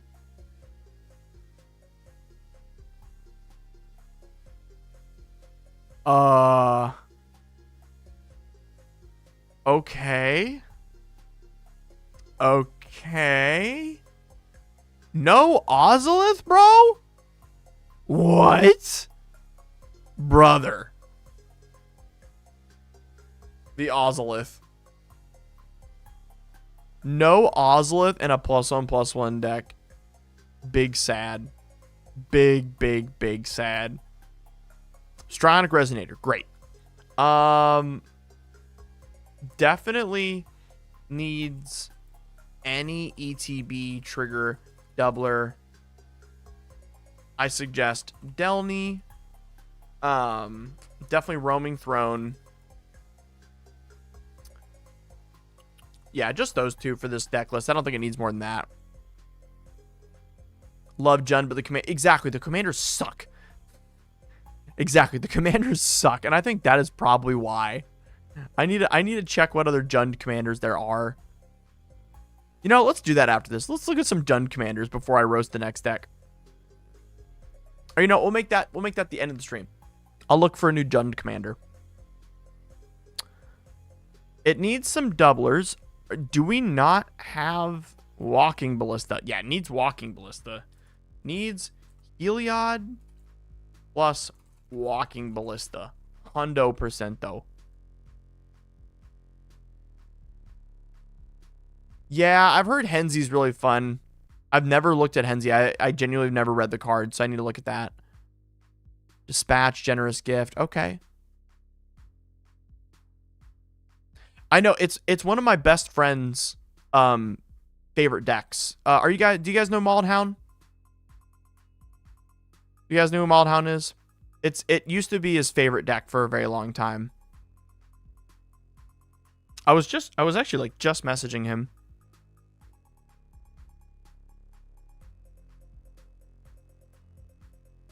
Yeah. Yeah, we're gonna be going to PAX Unplugged in a couple weeks together. Yeah, I've known Mald for almost, oh wow, more than almost 3 years maybe. So like before he was like big on YouTube. And then around like 20,000 subscribers, I hit him up. Just basically where I am now. Like if someone like messaged me now, maybe a little before where I am at right now. Actually, no, way before now. So this is before he was full, like he wasn't even a creator yet. He was just part-time posting stuff for fun. And I called him to see if he wanted to be one of my new clients, because I was basically doing production for YouTubers. So I did production, or I still am doing production for Maldhound, Nitpicking Nerds, Joel is Magic, Playing with Power, you name it. And then me and Maldhound ended up becoming really good friends, and now we vacation with each other constantly whenever we go to conventions. I love that guy, genuinely. He makes my life so much better. He's a great person. What else do we got here? I feel like there should be more to do with the counters, like flinging. but this is just not this style of deck. And so I think the deck stays where it is, but then it gets all these nice little bonuses because Delny would just make this insane. Yeah, I should look up his Henzi Roast. You're right. Yeah. Yeah. I feel like this deck got made during Modern Horizons 2 and just recently received an upgrade. That's what this deck's giving me.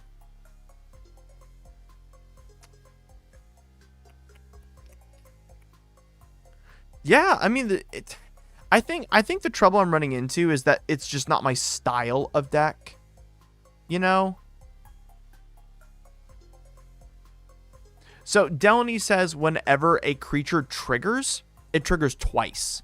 So let's say this creature enters the battlefield with a +1/+1 encounter on it. When it dies, you may put a +1/+1 encounter on target artifact creature. So when it dies, that trigger triggers twice.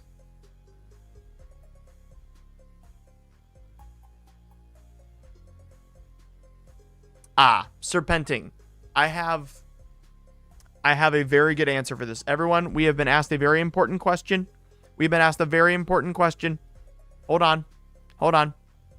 Hold on, everybody. Very important question. Let me lower my camera so I don't look crazy.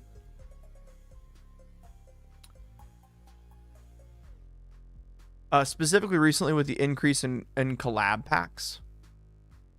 I'm curious on everyone's... Oh, on proxying, yeah. Okay. Important question. Pancakes or waffles? Clear winner between the two is pancakes. For so many reasons. So many reasons.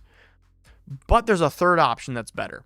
And it needs to be in this question when people asking. It should be pancakes, waffles, or French toast. French toast blows both out the water.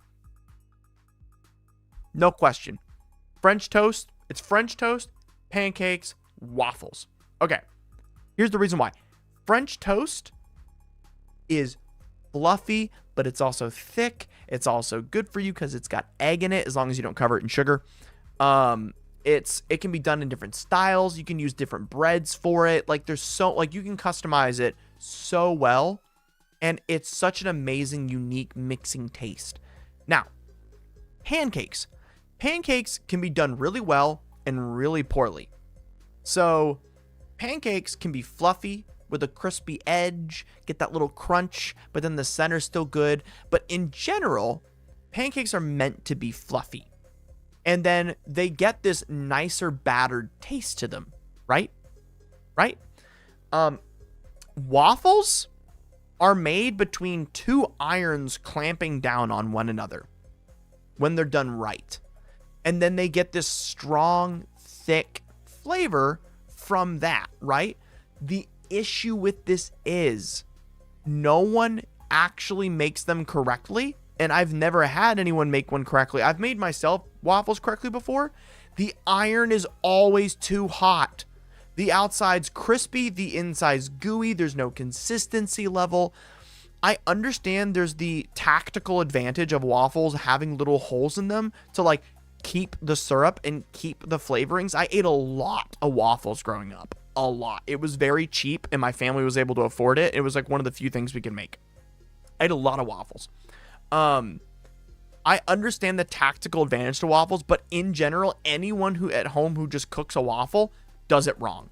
And it's inconsistent, it's not fluffy, and I have not met anyone that can do it well recently. There you go. That is the only good argument for waffles. Cake batter. Yeah, if you like crunchy waffles, it's now we're kind of like having a difficult time comparing this spectrum now, because like pancake to waffle, a crunchy waffle to a fluffy pancake is a world of difference, and now we're just talking about different foods. You know? Now I don't even want to compare the two things because they're both good. But in general, French toast, pancakes, waffles. That's my list and why, personally. Addendum. This entire list I just talked to you about. So up here we got like really, really good, super nice bread, French toast. And then like down here, We're starting to get into like maybe the overly sugary French toast, but it's still French toast. Then we get into the fluffy pancakes, and then the okay pancakes, and then we got like good waffles made well with like chicken on top, and then we got the bad waffles you get at like things. This whole thing flips depending on how wasted you are. I cannot get drunk. I physically am unable to. My kidneys and my like the way my body processes alcohol, due to the very small percentage of Japanese in my heritage, I can't get drunk. I will just get sick. I will never feel the effects of alcohol mentally.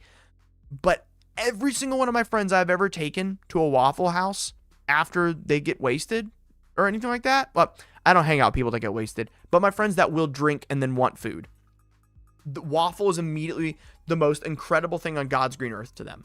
So like, I feel like if you're coherent, yeah, French toast, but then waffles quickly take that spot if you're like going through it. See, the thing, I think waffles is like Denny's. It's only good when you're just miserable. Like, you got to be in a bad place to like really crave a waffle, or just really tired, you know? You got to be like worn out a little bit. Yeah, like McDonald's. Exactly. Yeah. When I want McDonald's, you know something's wrong. Like, there's ain't nothing, you know, we're not doing too good. No wonder I like waffles so much. I knew that was going to come. But I digress. All right, Salty Light. Let's get into your deck. What are you up to? Salty Light? Oh, wait. There we go. All right, Salty Light. Bunny Punch. Balin. Haymaker. Okay. We'll see how this goes here. Oh. Okay. Oh, okay. I like me some John Seward. I like Torn Fist of Angels. That's a good card. I like that card a lot. All right. Okay, we got the Queen. Okay. Oh, you got some web slinging going? Togo? Okay. Oh, all right. You want to be making some extra token? We got some Populate going. Ooh, we got the Dawn Sire. Okay.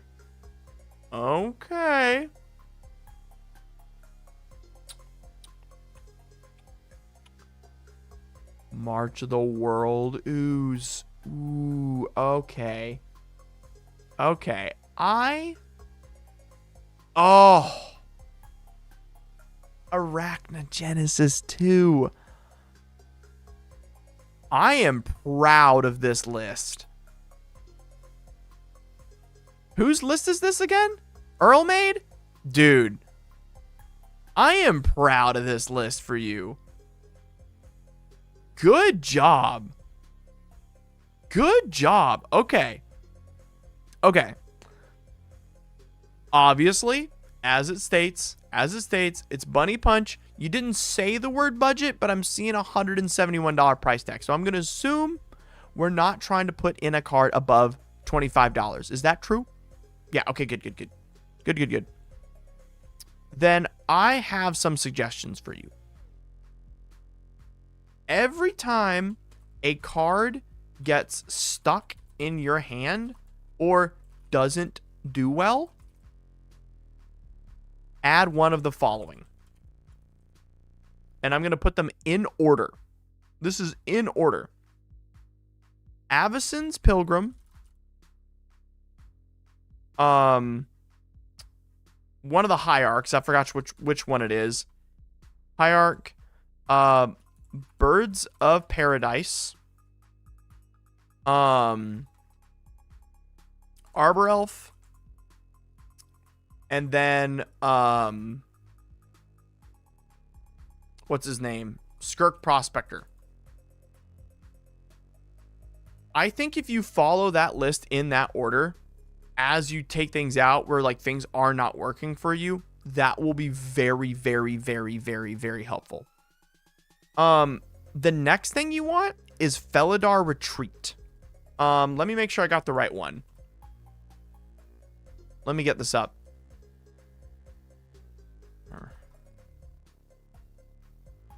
Yes, Felidar Retreat. So Felidar Retreat says create a 2/2 white cat beast token on landfall. I would definitely put that in there. Definitely put that in there.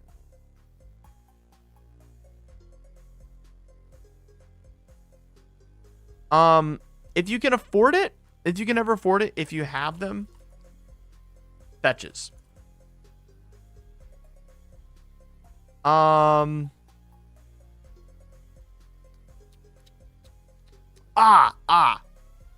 Everybody Lives.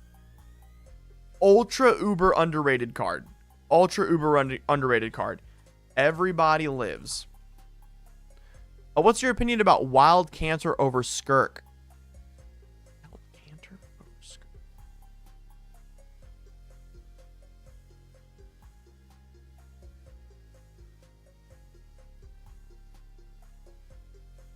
Who was gonna tell me this card existed? Who was? How did I not know this existed?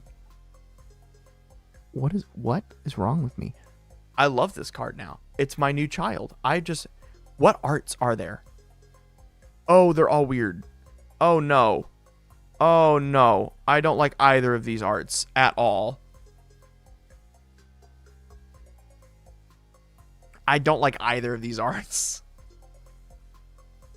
Not a fan. This one's cool. I feel like Wild Canter would look cool. I like this one more. I like this one more than the one on the left. Nah, this... Alright. I'm gonna be a little mean.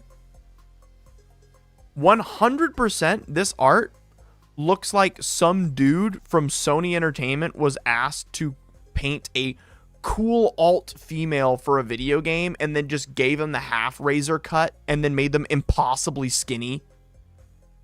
And then gave them like the angry face. Like... This has a dude that doesn't know what actual strong females look like energy so hard. I like the Doctor Strange hand thing. That part's very cool. That's really great. And it fits really good with the thematic of the card, adding the mana. I just feel like it's not... I don't know. This has Gruul energy to me. This has Gruul energy. Like wild, unkempt, screaming. Like, look, this chick does not have a skincare routine. Gruul is not meant to look pretty. That is like perfect skin complexion. Why would Gruul have that? This is what someone from Gruul looks like. Bulging leg muscles, like they don't have 1% of body fat on them at all. You know what I mean?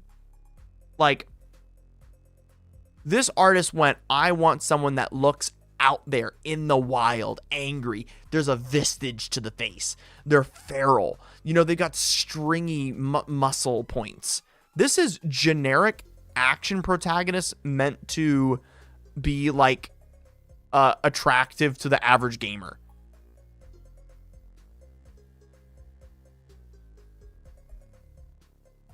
There you go. I said it. I said it.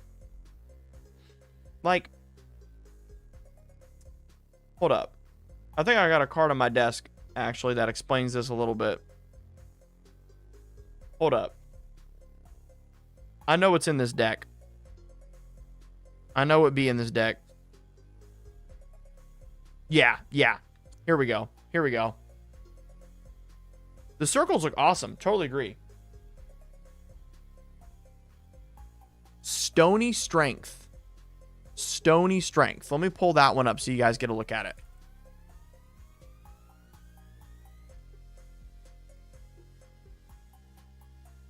What? Am I spelling strength wrong? Am I dumb?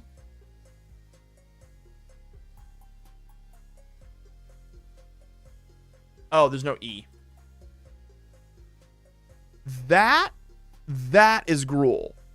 Like, no body fat, really, like, consistently, face, mohawk cut, you know?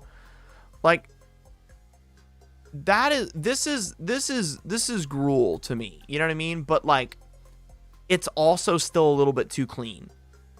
Like, it just feels like they, like, started randomly putting, like, the clean punk rock art onto Gruul.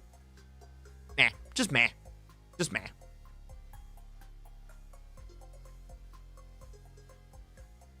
They're not from the city, though. Like, Gruul isn't... They're anti-city. They're meant to be wild. They don't live in the city. You know? But yeah. I think that'll help that deck a lot. I think just going down that list will be big. And then Felidar and Everybody Lives are big upgrades to this. Very great deck. Round of applause. I like it. I like this one a lot. Very good point. The new Noctis with Heir Apparent? Oh, the new Noctis. Oh, I haven't checked it out yet. Awesome Earl Maid. Super budget. Unsleeved Cascade. Okay. Super budget unsleeved Cascade. Spells you cast with converted mana cost 6 or greater have Cascade. Huh. How do I put a deck list up to get roasted when you are going to do that again? It's on the Patreon. It is a part of the Patreon. All right. How many cards can actually activate your commander? It says any spell, right? Above 6. Okay. We've got 1, 2, 3, 7, 9, 10, 11. Oh, dog. It needs more than 11. It needs more than 11. You need at least 20. I think you need at least 20 in here that can activate it. Let me help you out with this. Okay. Artisan of Kozalik. Definitely. Oh, guys, we're about to go on an adventure. All right, everybody, lock in with me. Okay. Our colors are blue-green, right? Simic. We're in Simic. Okay. Blue-green. 6. It needs to be equal to, greater than or equal to 6. Delve.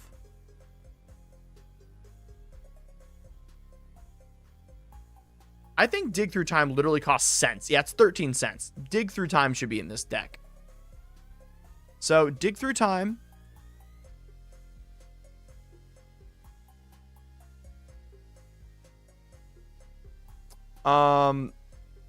Ethereal Forger's cool. Yeah, it's another good budget one. Ethereal Forger.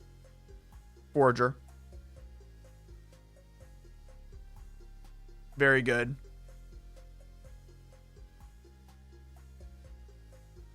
Yep. Treasure Cruise is a couple cents now, right? Yeah, 19 cents. Treasure Cruise.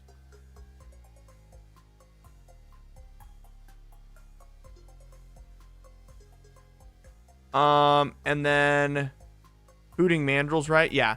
And Hooting Mandrills. Yeah.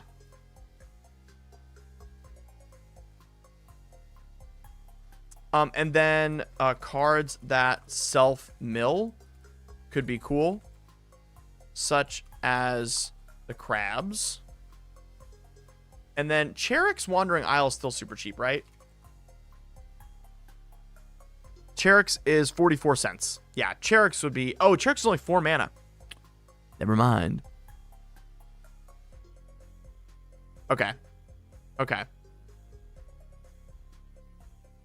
Okay, yeah. You got some mana in there. I would suggest as many 1 mana dorks as possible in your budget, such as Llanowar, Arbor, Elf, Boreal Druid, anything that taps 4 mana, even the 2 CMC mana tappers. How much is the Circle of Dreams Druid?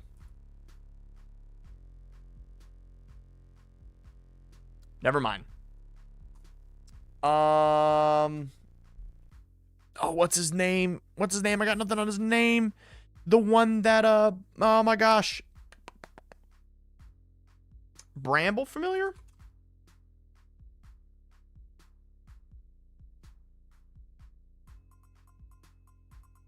I don't know if that would trigger it.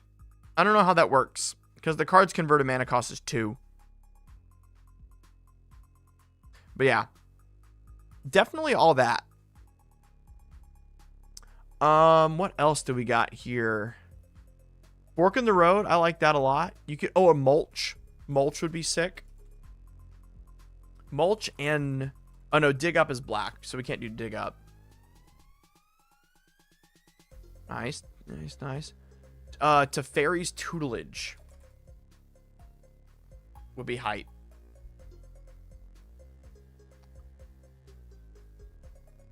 Let me throw this in the old playtester real quick.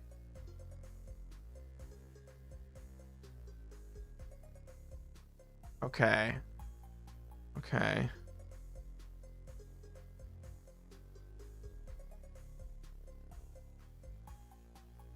Okay, so it curves out well.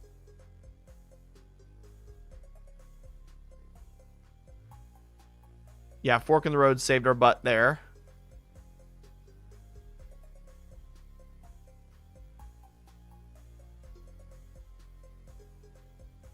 Solid. Yeah, this deck actually, like, this is turn 5.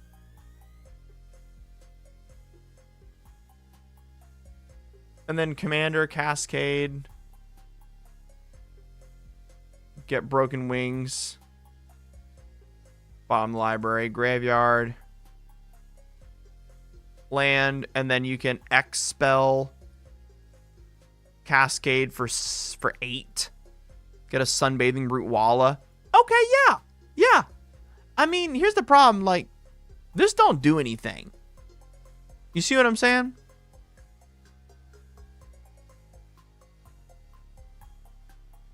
Like, I can't see myself having fun playing this list.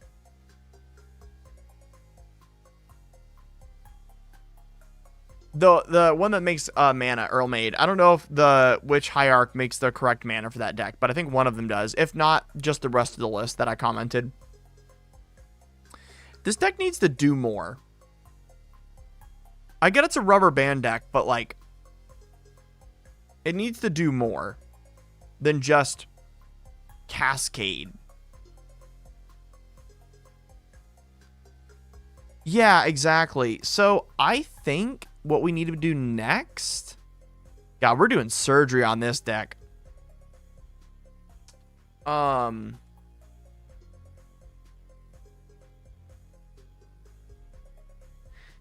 Honestly, I think what the deck needs most likely is early ramp packaging, like Cultivate, that's cheap.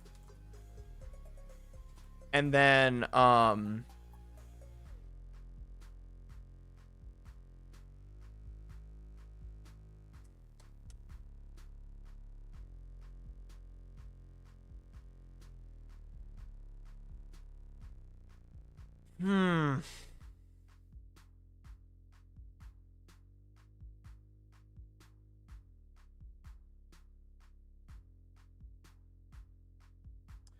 because I understand the rubber band sentiment very well. I've done it.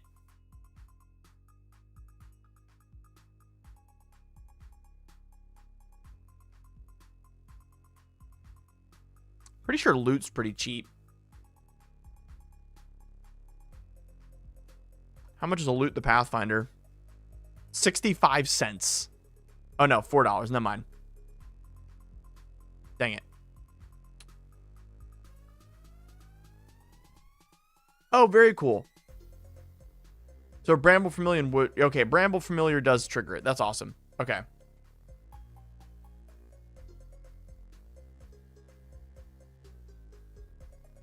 Every card I can think of is like more than a rubber band. Every card I can think of is more than a rubber band for this deck. But I think what I did just put does already make it a lot better.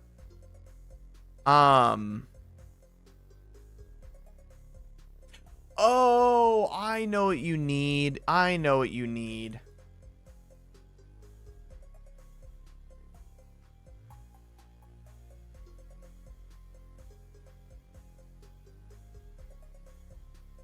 Got an X in it.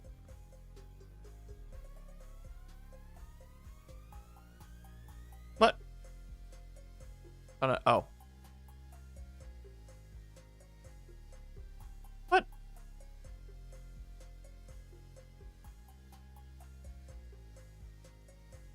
The heck?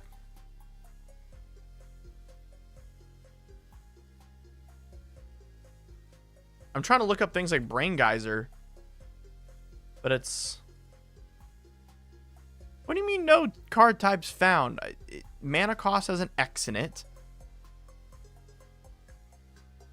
Oh, no, not oh. Dang it. Draw X is what I'm looking for. It needs to say draw X. Why are there so many? Okay, weird. I thought I'd be able to search this easier. Yeah, you want Blue Sun Zenith in your deck. It's literally $1.37 and you can definitely find it for cheaper. So Blue Sun Zenith, and then is Breakthrough cheap? Oh yeah, Breakthrough's 8x cents or 18 cents, X cents. Wait, how much is a Brain Geyser? Wait, Brain Geyser is expensive? Oh, the more you know. Okay, not Brain Geyser. So Breakthrough, Blue Sun Zenith.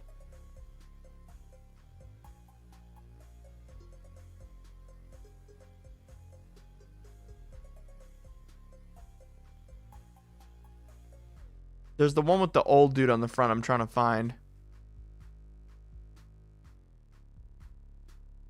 It got reprinted recently. Stroke of Genius. And Stroke of Genius. That's what it is. Yeah, okay. Yeah, Stroke of Genius effects. What this will do is it'll allow you later in the game, once you've already casted all your stuff, to use all that mana you've got on your board now to just like rip like 9 extra cards and then start going to town with your commander. I think the last thing I'm thinking of that the deck would like really slap with is anything that doubles mana. So additional mana.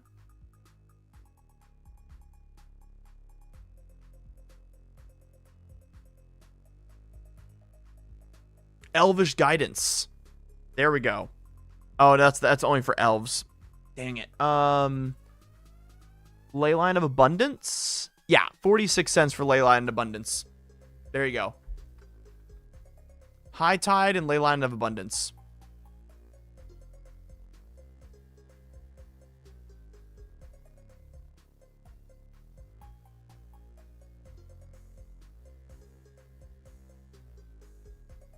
Yeah. So this will help your creatures, and then High Tide will help your lands.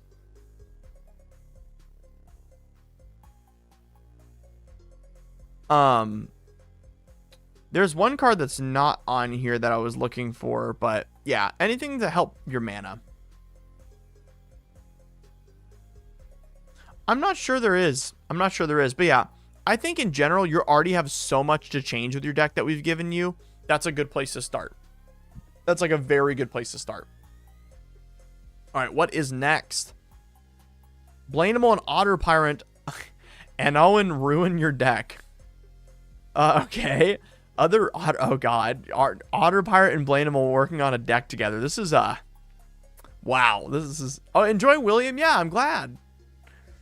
Whenever one or more rogues you control deal combat damage to a player, that player mills a card for each 1 damage dealt to them. If that player mills at least 1 creature this way, you draw a card. 37 creatures, all rogues, baby. Yeah. Oh my gosh. Scheming Symmetry on top of that?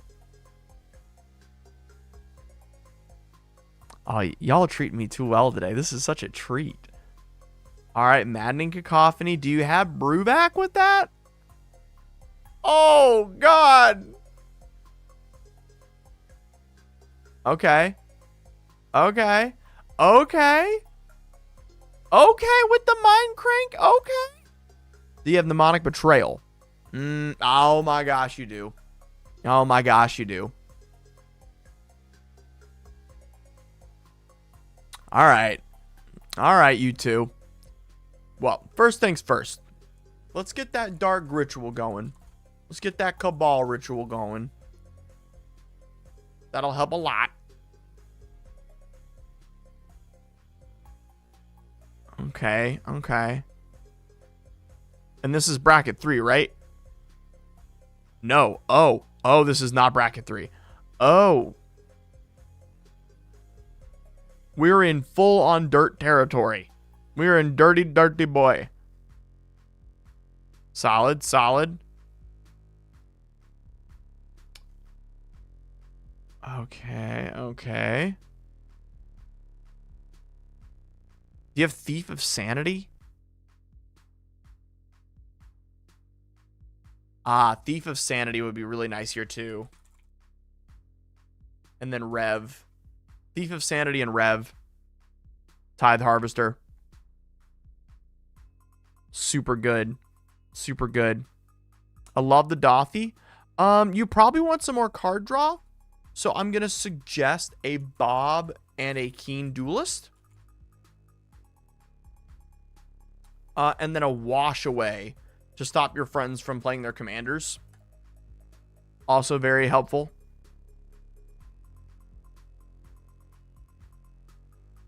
I like the Edict.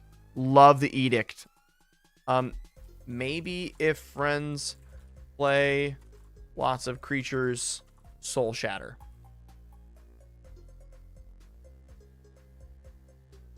Okay. I'm going to be real with you guys. This is the first time since I started, like, doing this that I've had a day where I've seen 2 cards I didn't know in one day. It was that Gruul Sacrifice creature we talked about earlier, and now Thieves' Fortune. I've never read Thieves' Fortune. I'm so excited right now. All right. What does this read? Prowl Blue. You may play this for its prowl cost if you dealt combat damage to a player with a rogue this turn. Look at the top 4 cards of your library, put one of them into your hand, and the rest on the bottom of your library in any order. That is a sick typal instant. That is awesome. You guys cooked. That is really cool. Awesome. Yes, Bob and Duelist. So, Bob is also known as Dark Confidant.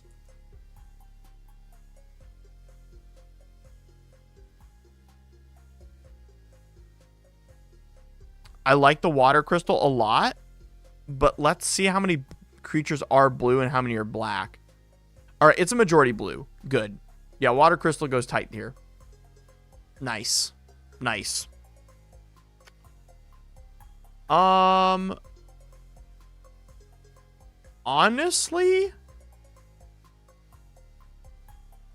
Oh, Ghostly Pilferer. They're a ninja. Ghostly Pilferer is a ninja, aren't they? Hold on. Is Ghostly Pilferer a ninja? No, they're a rogue. They're rogue. Yeah, Ghostly Pilferer. Okay. We should put Ghostly Pilferer in there. Also very good.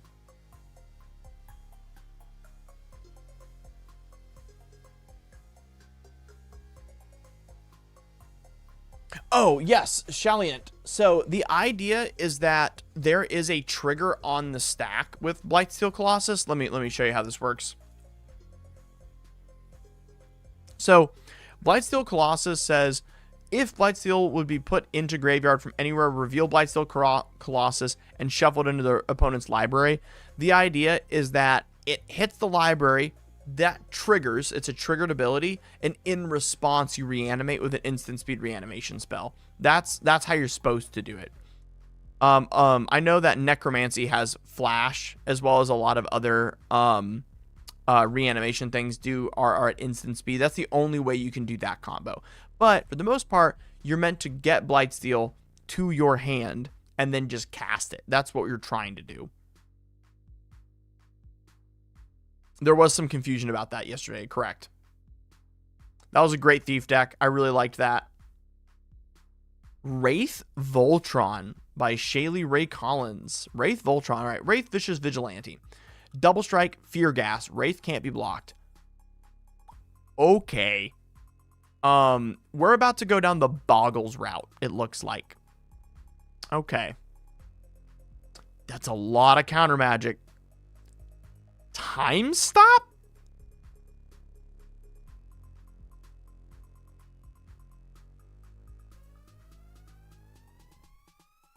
What? You're running Time Stop?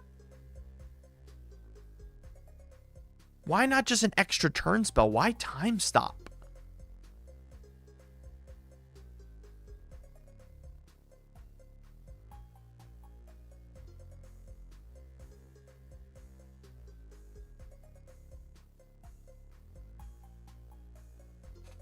There has to be something here, right?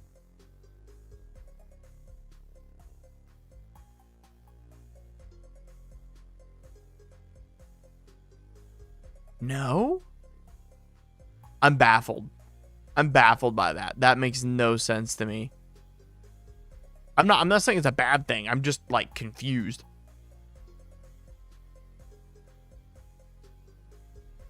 Ah, running into a lot of infinites. Okay. Okay, very cool. Let me give you a better card than that. Oh, refresh. Made from what I pulled from pre-release and budget bulk pile, it means take advantage of double strike and unblockable so I can outright kill someone with a surprising bump into power. A couple backup bodies and some evasion. I feel to protect my commander. Some slowdown effects. Budget 100 minus. Okay, 100 minus the commander. Okay, 100%. Got it. You need to be running Angel's Grace. Let me show you that card.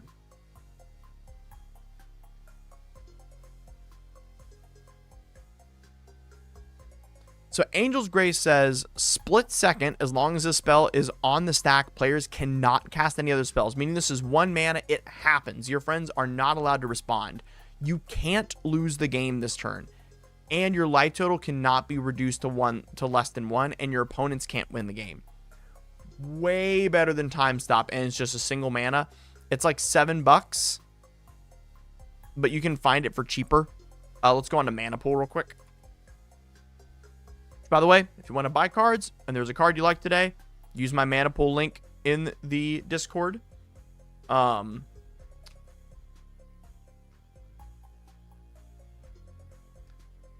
Pool has the cheapest copy at $6.50 right now. Yeah, so you can get an Angel's Grace for $6.50 over on Mana Pool right now. I'll put my Mana Pool link in the description. 1 second.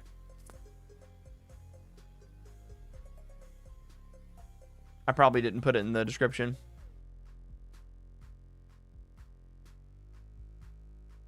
Oh, where is it? There it is. Let me update the description.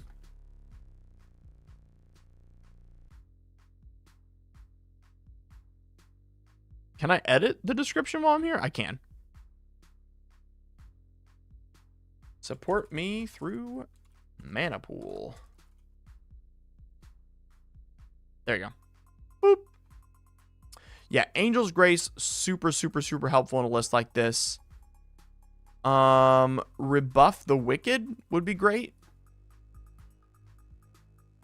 to protect your commander.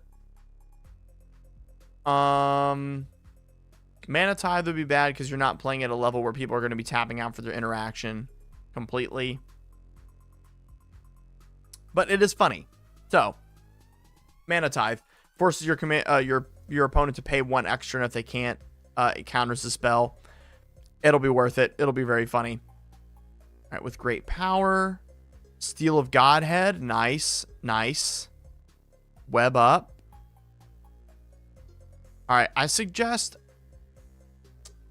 Colossus Hammer plus Sigarda's Aid or Arden. So let me pull up Arden for you real quick. So Arden is $2. Arden says at the beginning of combat on your turn, you may attach any number of R's and equipment to target permanent. So over $2, this character will attach everything you put onto the battlefield straight to your commander. So everything you have here, all this equipment, will go straight onto your commander because of Arden. For free at the beginning of combat, every turn. So definitely Colossus Hammer plus Arden if you're going to go the Voltron route at a discount. And enchantments it says too. So like all this will also go on it. If you want a cool upgrade that's not super expensive, Steel Shaper's Gift should still be cheap. I don't think that card's gone up in price.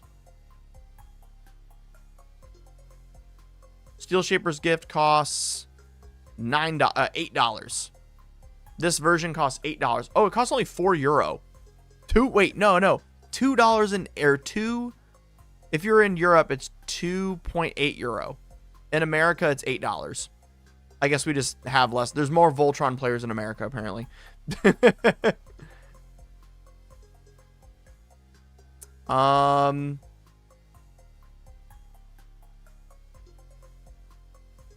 What else would I add? You already got Swiftfoot boots, right? No Swiftfoot boots? Oh, you do. Okay, good. You have Swiftfoot boots. Good. I got that freedom tax. Yep.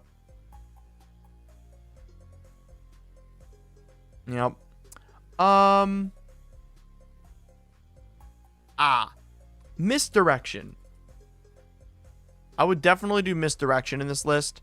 It's an easy way that if anyone ever targets your commander, you can move it for free. Because you can discard a blue card from your hand to do it. Awesome. I think that's all I'd really add to this without going either over budget or making it too stacks heavy. Yeah. Very fun. Very fun. If you can afford it, I would suggest some extra turn spells for extra combats. But I know this is staying at bracket 2 and it's more for fun. So I wouldn't do it. Sick. Thank you for the list. I like to see the commander.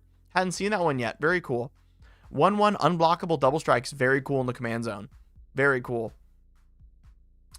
Ooh, work in progress green goblin. Okay. Oh, I like that art. Okay. I hadn't seen that art for green goblin. That looks awesome. What bracket are we in? Bracket 3. Okay. So we're Jace, wielder of Mistering, and we're labbing. Okay. Okay. Is this Wheel Tribal? Or Wheel Kindred? We have, okay, we got the Glintstone. Or we have the, wait, what? We have Glinthorn and no Malcolm? We can go infinite if we got Malcolm. I would suggest Malcolm.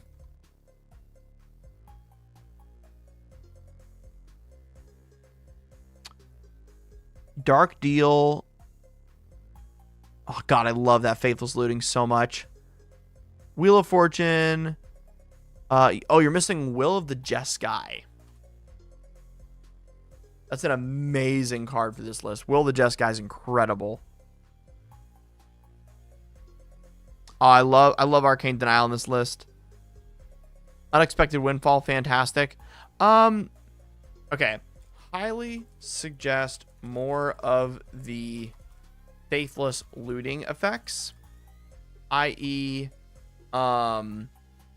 Cathartic Reunion, Burning Inquiry, anything else that is a discard and draw red instant or sorcery. Wanted to not have as much draw punishment for others. Yeah, you don't need that. That would get boring for sure. Bone Miser. Okay. Yay, rocking the Spider Punk. If you're rocking Spider Punk, dog, go ahead and get Lier of the Drowned. Get Lier's Disciple of the Drowned in there too. If you're going to go for the uncounterability, just go all the way. Honestly, I don't think you need to run Reanimate. You don't have anything big. I'd cut Reanimate. Half the time, if you're discarding the card anyway to your graveyard, it's going to be 2 less to cast. I think you can cut Reanimate. Legit. Same with Rise of the Dark Realms.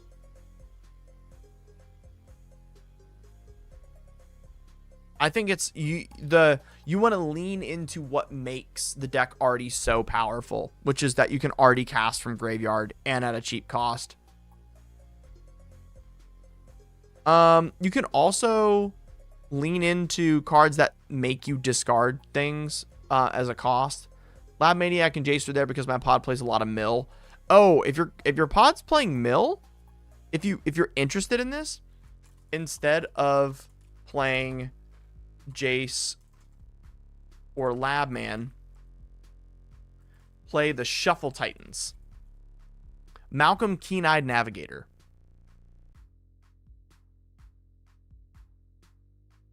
See you later, Valoronian Cheese. Bye-bye. Yeah, I was about to say, I think playing a Shuffle Titan instead, one of the Eldrazi that says if it goes into your graveyard, you have to shuffle your graveyard into your library. But the problem is you don't want to do that either, because then you'll lose your graveyard. I just realized that. Yeah, I wouldn't do that. If you're fine proxying, you could do Time Twister to save yourself from that. But yeah, I wouldn't either. Yeah, those are fine. You're right. Those are all Gucci. Those are totally fine. I love Shadow of the Goblin. Love that card. So good. Oh,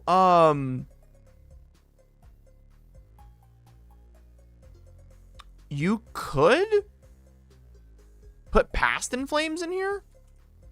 If you add enough of those instant or sorcery rummage cards I just talked about, that would make it worth it to play. That'd be pretty cool. I would like that a lot. That'd be hype. And then if you want an actual like 2-card win combo, Dual Caster Mage, you already have Molten Duplication or Twin Flame. You could put that in the deck. That'd be cool.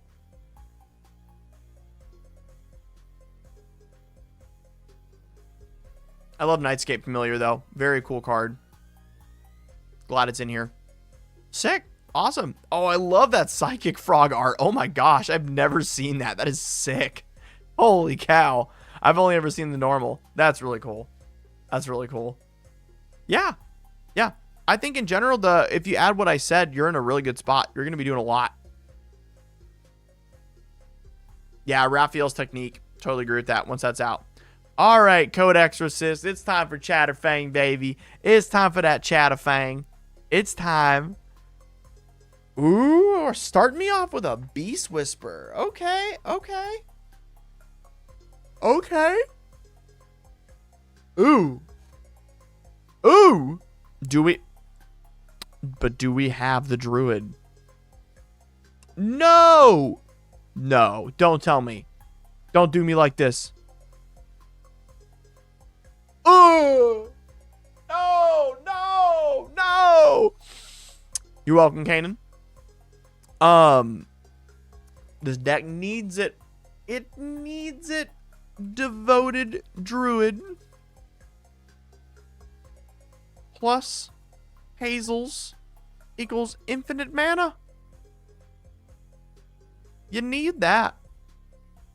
I think a Pitiless Plunderer would be really good here too. Pitiless Plunderer would also be great, giving us treasures. Is that a Sephiroth that I just... That's awesome. I love that. And there's a Rev thrown in there too. Oh, God, I love Nature's Rhythm. Gorgeous card on top of that. Ah, with the Eldritch Evolution. Heck yes. Okay. City of Solitude. All right. Oh, you do have the Survival of the Fittest. Oh, man. If you're running Survival, then we're just going to go for the Infinite combo now. Okay, so this is how it works.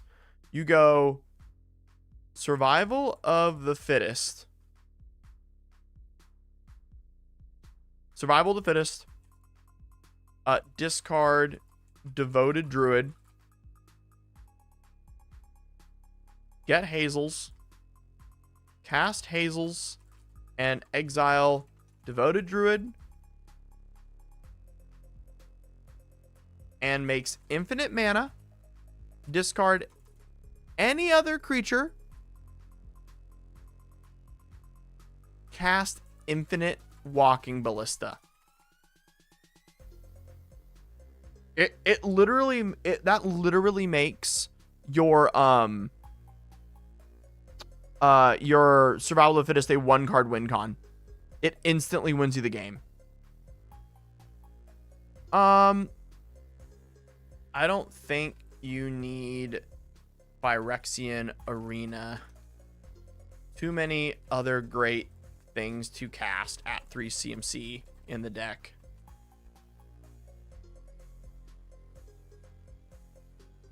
The deck really needs Dark Ritual and Cabal Ritual. Deck needs Dark Ritual bad.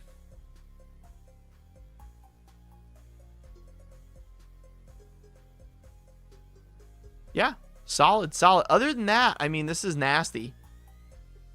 This is a nasty list. I love Legolas's quick reflexes. Love the Court of Calling. Last one I'll suggest is a Natural Order if you find yourself needing Dozen often. That's the last one I'd say. Very nice. Very nice. Thank you, Code. I hope you're watching the VOD, man. Thanks for being an incredible mod. All right, Lucas and Max Clues. What do we got today? Sacrifice an artifact. Lucas, the sharpshooter, does 1 damage to target creature. Goad that creature. Okay. Max the Daredevil says, whenever you cast your second spell, oh, dude. I love this. Oh, yeah, Code. Very happy with it. Left you a good amount of notes, though. Including, I taught you an infinite combo. That instantly wins the game. And all you need to have is just a Survival of the Fittest. And 2 creatures in hand. Oh, I love this. This is a fun go deck. What in God's name am I looking at?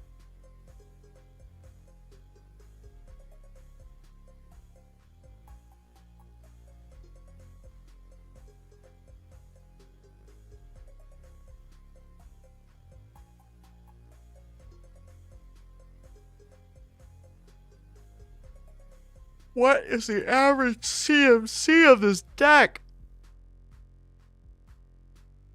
Oh, dear God. Hold on, Wheelmaster. Hold on. I gotta do something. I gotta do some maths. Okay.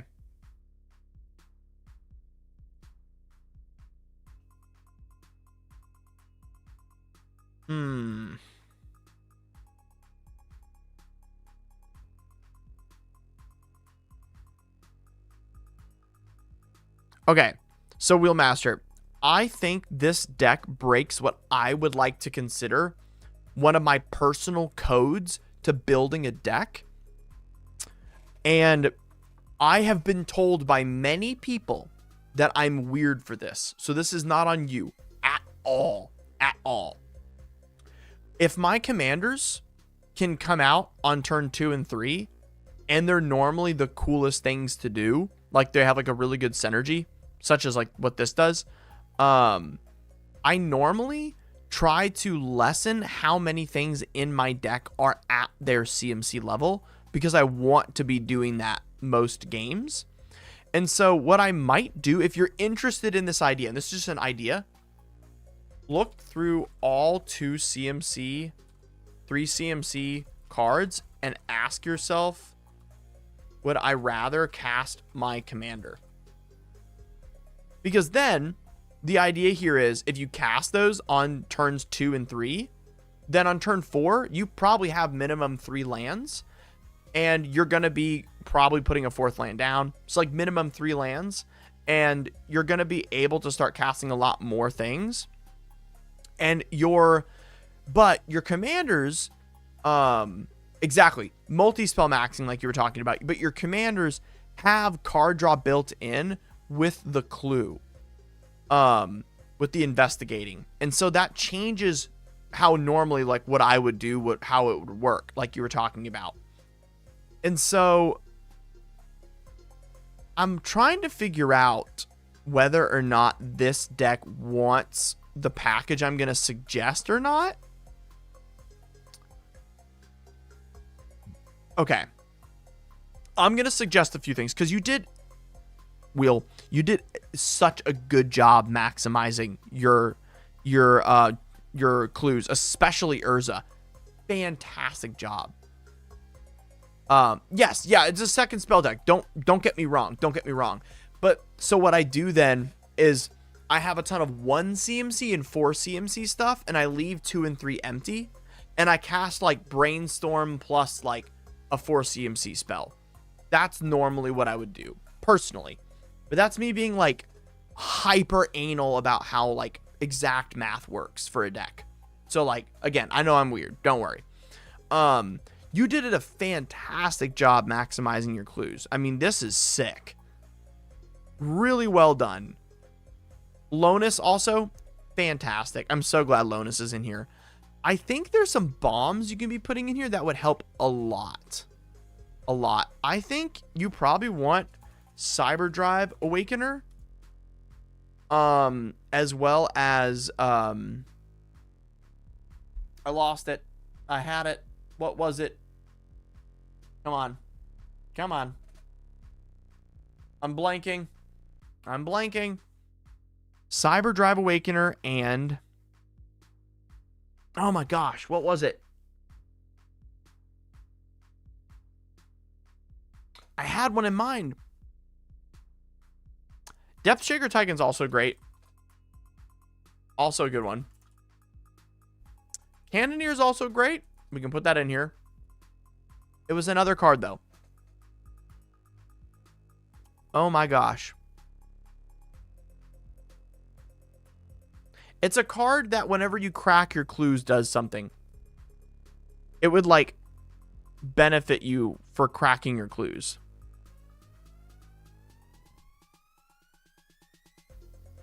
Let me look this up. Let's see if we can cook. Hold on.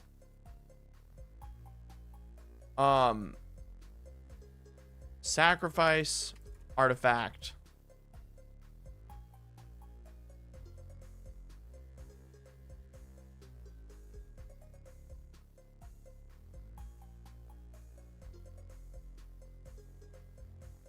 It's like anytime you sacrifice an artifact,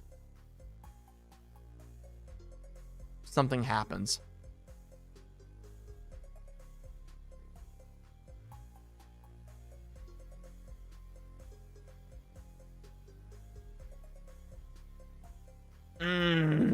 What was it?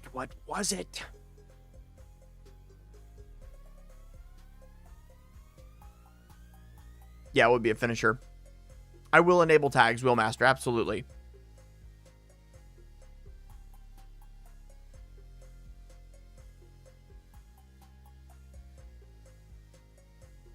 Oh my gosh, I'm having a hard time finding it.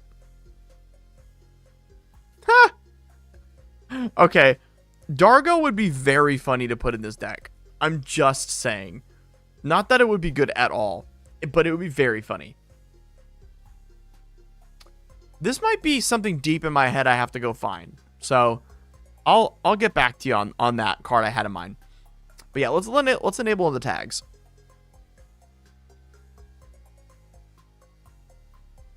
Is that a different thing? Oh, enable tags. There we go.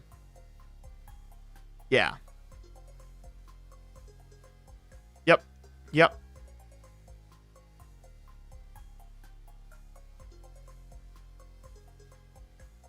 Yeah. Okay.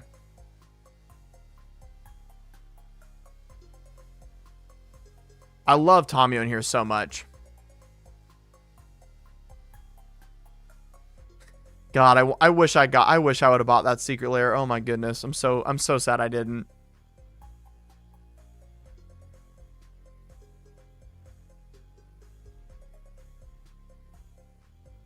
Yeah, dude, this is a really good deck. I can tell you spent a good amount of time on it. Yeah, the Cyber Drive's great. Highly suggest it. The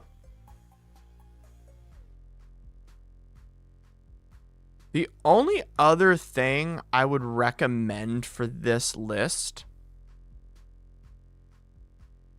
every time I try to think of one, my head's going straight to things that are in black that benefit from the sacrifice of the artifacts.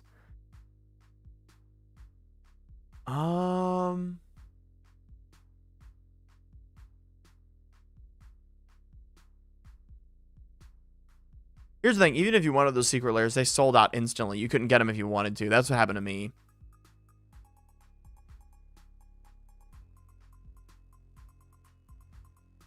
I hope they like open the vault and reprint secret lairs one day. Wheelmaster, I think the deck right now has a math issue where like you get to do a lot of second spell stuff and it's really good, but it's not aggressive, if that makes any sense.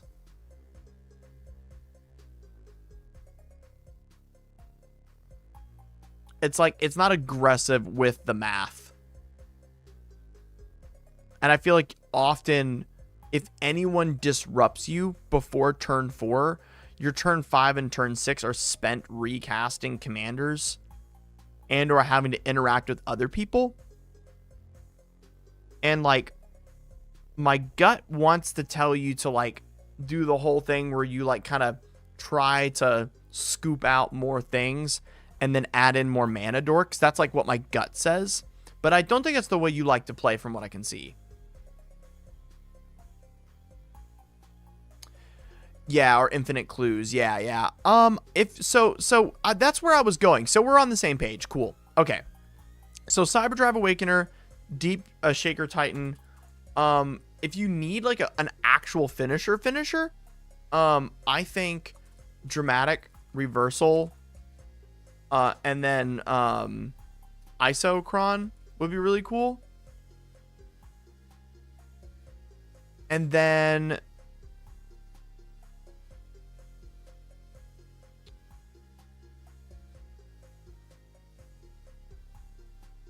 Okay. Yeah, Wheelmaster, this is like a pretty dedicated personal list for you. Send this to me and let me cook on it for a little bit because it's a delicate list. Like this is something that you like. There are clearly a lot of pet cards in here that you enjoy. So let me dig in on this deck a little more for you. I feel like that way I can actually help you a lot more. Because I can see the amount of like fun, awesome pet cards, and I don't want to disrupt it. That's what I'm feeling right now. So let me give a shot at it later. That'd be awesome. But thanks for your patience. I appreciate us spending the time on that deck. All right, Wyatt ZW, what you got for me? Marvo Deep Operative. Whenever it attacks, clash a defending player. Each clash reveals the top card of your library, then puts that card on top or bottom. A player wins if their card had a higher mana value. Whenever you win a clash, draw a card. Then you may cast a spell from your hand without paying its mana cost. So much fun. All right, first off, are we getting the commander out fast? There's the Dark Ritual. Need to put a Cabal Ritual. This deck is all about the commander. Do we got Swiftfoot Boots? Yes, we got Swiftfoot Boots. We got Lightning Greaves. Good. We have the Ancient Tomb Bay. Good. Honestly, Ice Tunnel. Any land that makes more than 1 mana.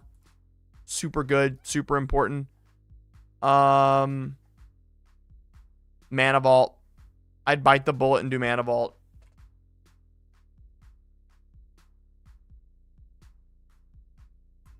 We have the Strionic Resonator. Veto. Okay. Oh, I just realized. Man, this should have been an Esper commander. That would have been so sick. Because then you could have Delny with this. Oh. Oh, that Villas art is sick. God, I wish that came in foil. Ooh. Ooh. Lots of big stuff. Oh my gosh. What's your land count at? Yeah, you're at a good land count. Ah, Savage. Yeah, no. Does it say when it deals damage or when it attacks? Attacks. Perfect. Savage. Is it not Savage summoning? It's something summoning. Hold on.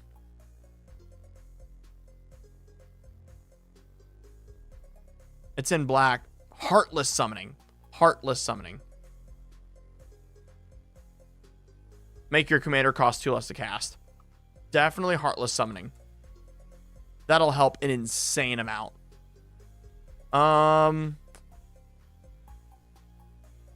Outside of that, really, the deck's cooked. Like, it's already, like, it's been in the pot, came out good.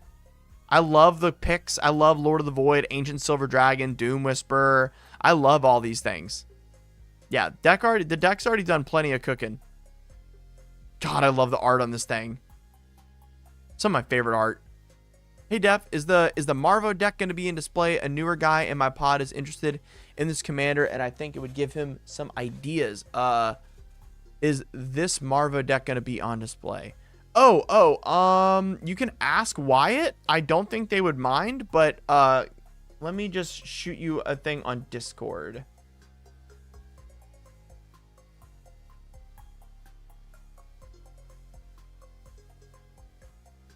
There you go. All right, sick. Yeah. I like it. I like all the picks. I think you can possibly go for more big creatures if you want. You can. Not that you have to, but you can.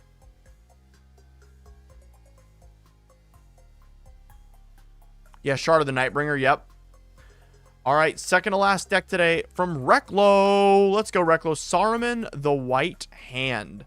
Whenever you cast a non-creature spell, amass Orcs X, where X is that spell's mana value. Goblins and Orcs you control have Ward 2. Oh.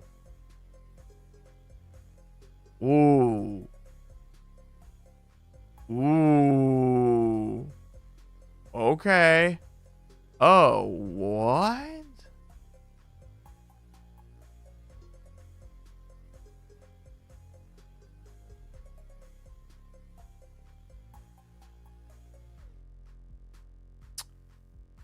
Oh, I disagree with this deck building praxis. It's evil. Oh, God. With the Typhoon. Okay.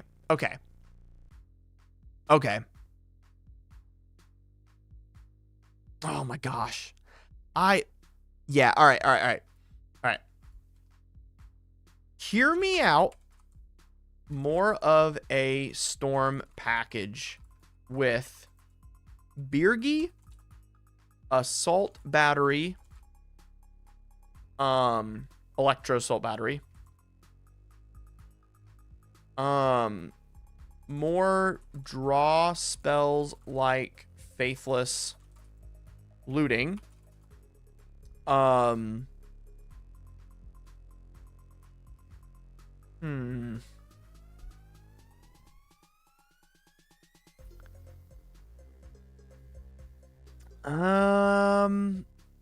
Wheels. And then make the new Green Goblin the backup commander. And then I would do more sack spells like Diabolic Intent, calling the week. Things to maximize all the free bodies you're making rather than making just one giant orc if you want. That would be another way you can take this deck. That would be super sick. But I love the Archmage. If you want, double up on triggers with Harmonic Prodigy and Veyrin, Voice of Duality. That'd be pretty sick. That would be pretty sick. Good deck, though. I like the deck. I specifically love Chandra's Ignition. Yo, what's up, Joe? Thank you so much for the raid. We're actually just getting done with stream here soon. What's up, Joe? You are doing your best. I am, absolutely. We had to do an extra Saturday stream today because we are currently going through and trying to get done with like an insane amount of backlog of deck roasts from Atlanta. What's up, Pendragon? Thank you guys so much. How was your stream? How was your stream? We're on the last deck roast of the day. We're going to be on Ghidorah, King of the Cosmos. Oh, Bobby. Hey, welcome. Good to see you. We got the gang here. What's going on? Welcome, welcome. We're doing a Ghidorah deck next. Dead for Life. Let's check the submission on this one. Okay, so we're not leaning into too much outside of the mutate on this. Oh, gorgeous deck. Are we... Holy cow. Just gorgeous. So we still have the Ikoria themed while we're also on some changelings. I like it. Stream went super well. Played Pendragon with the pod, and I won the Rock Turret Reaver Cleaver. Woohoo! Very cool. I'm so glad that your stream went well. That's awesome. Good to see everybody. And we are attempting to the best of our ability, it looks like here, to keep our stuff safe. I haven't seen Neutralize in a while. Very cool. The good old Ikoria cycling extra on top of that. What's up, Reno the Broadcast? How you doing? Okay. What? Wait. Let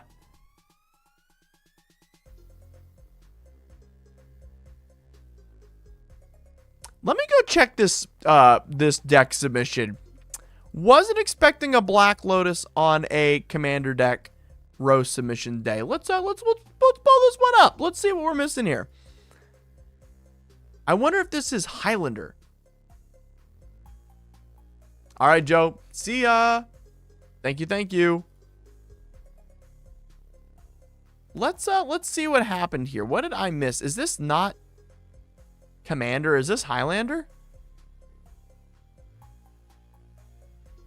Oh, it's a no bandless Ghidorah deck. Oh, for you and your friends, Rule 0. Okay. And you're playing some like fan favorite.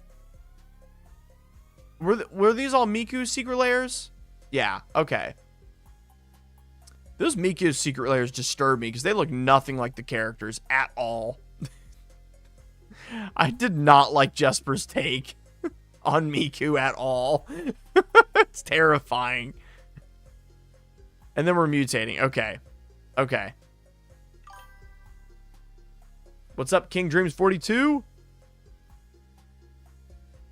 So on top of the fact this is no ban list, on top of the fact that we are literally running Silver Border Blacker Lotus, we are also running Colossification. I don't know what's going on. I don't know what this is. I don't even know how to roast it. This is insane. There's not even straws to grasp onto here. This is just, I like these cards, and they are in a list. Turn 1 commander potential with a 1 in 100 Leyline of Anticipation, Forest, Mox Sapphire, Black Lotus, Mysterious Egg, or a piece to 1 the listed combos. What is this? All right, I'm gonna be real with you. My good friend and sir, I am unable to understand what this is. Please send me a detailed message over Discord so I can learn and or get as like high as you were when you made this. Learn more.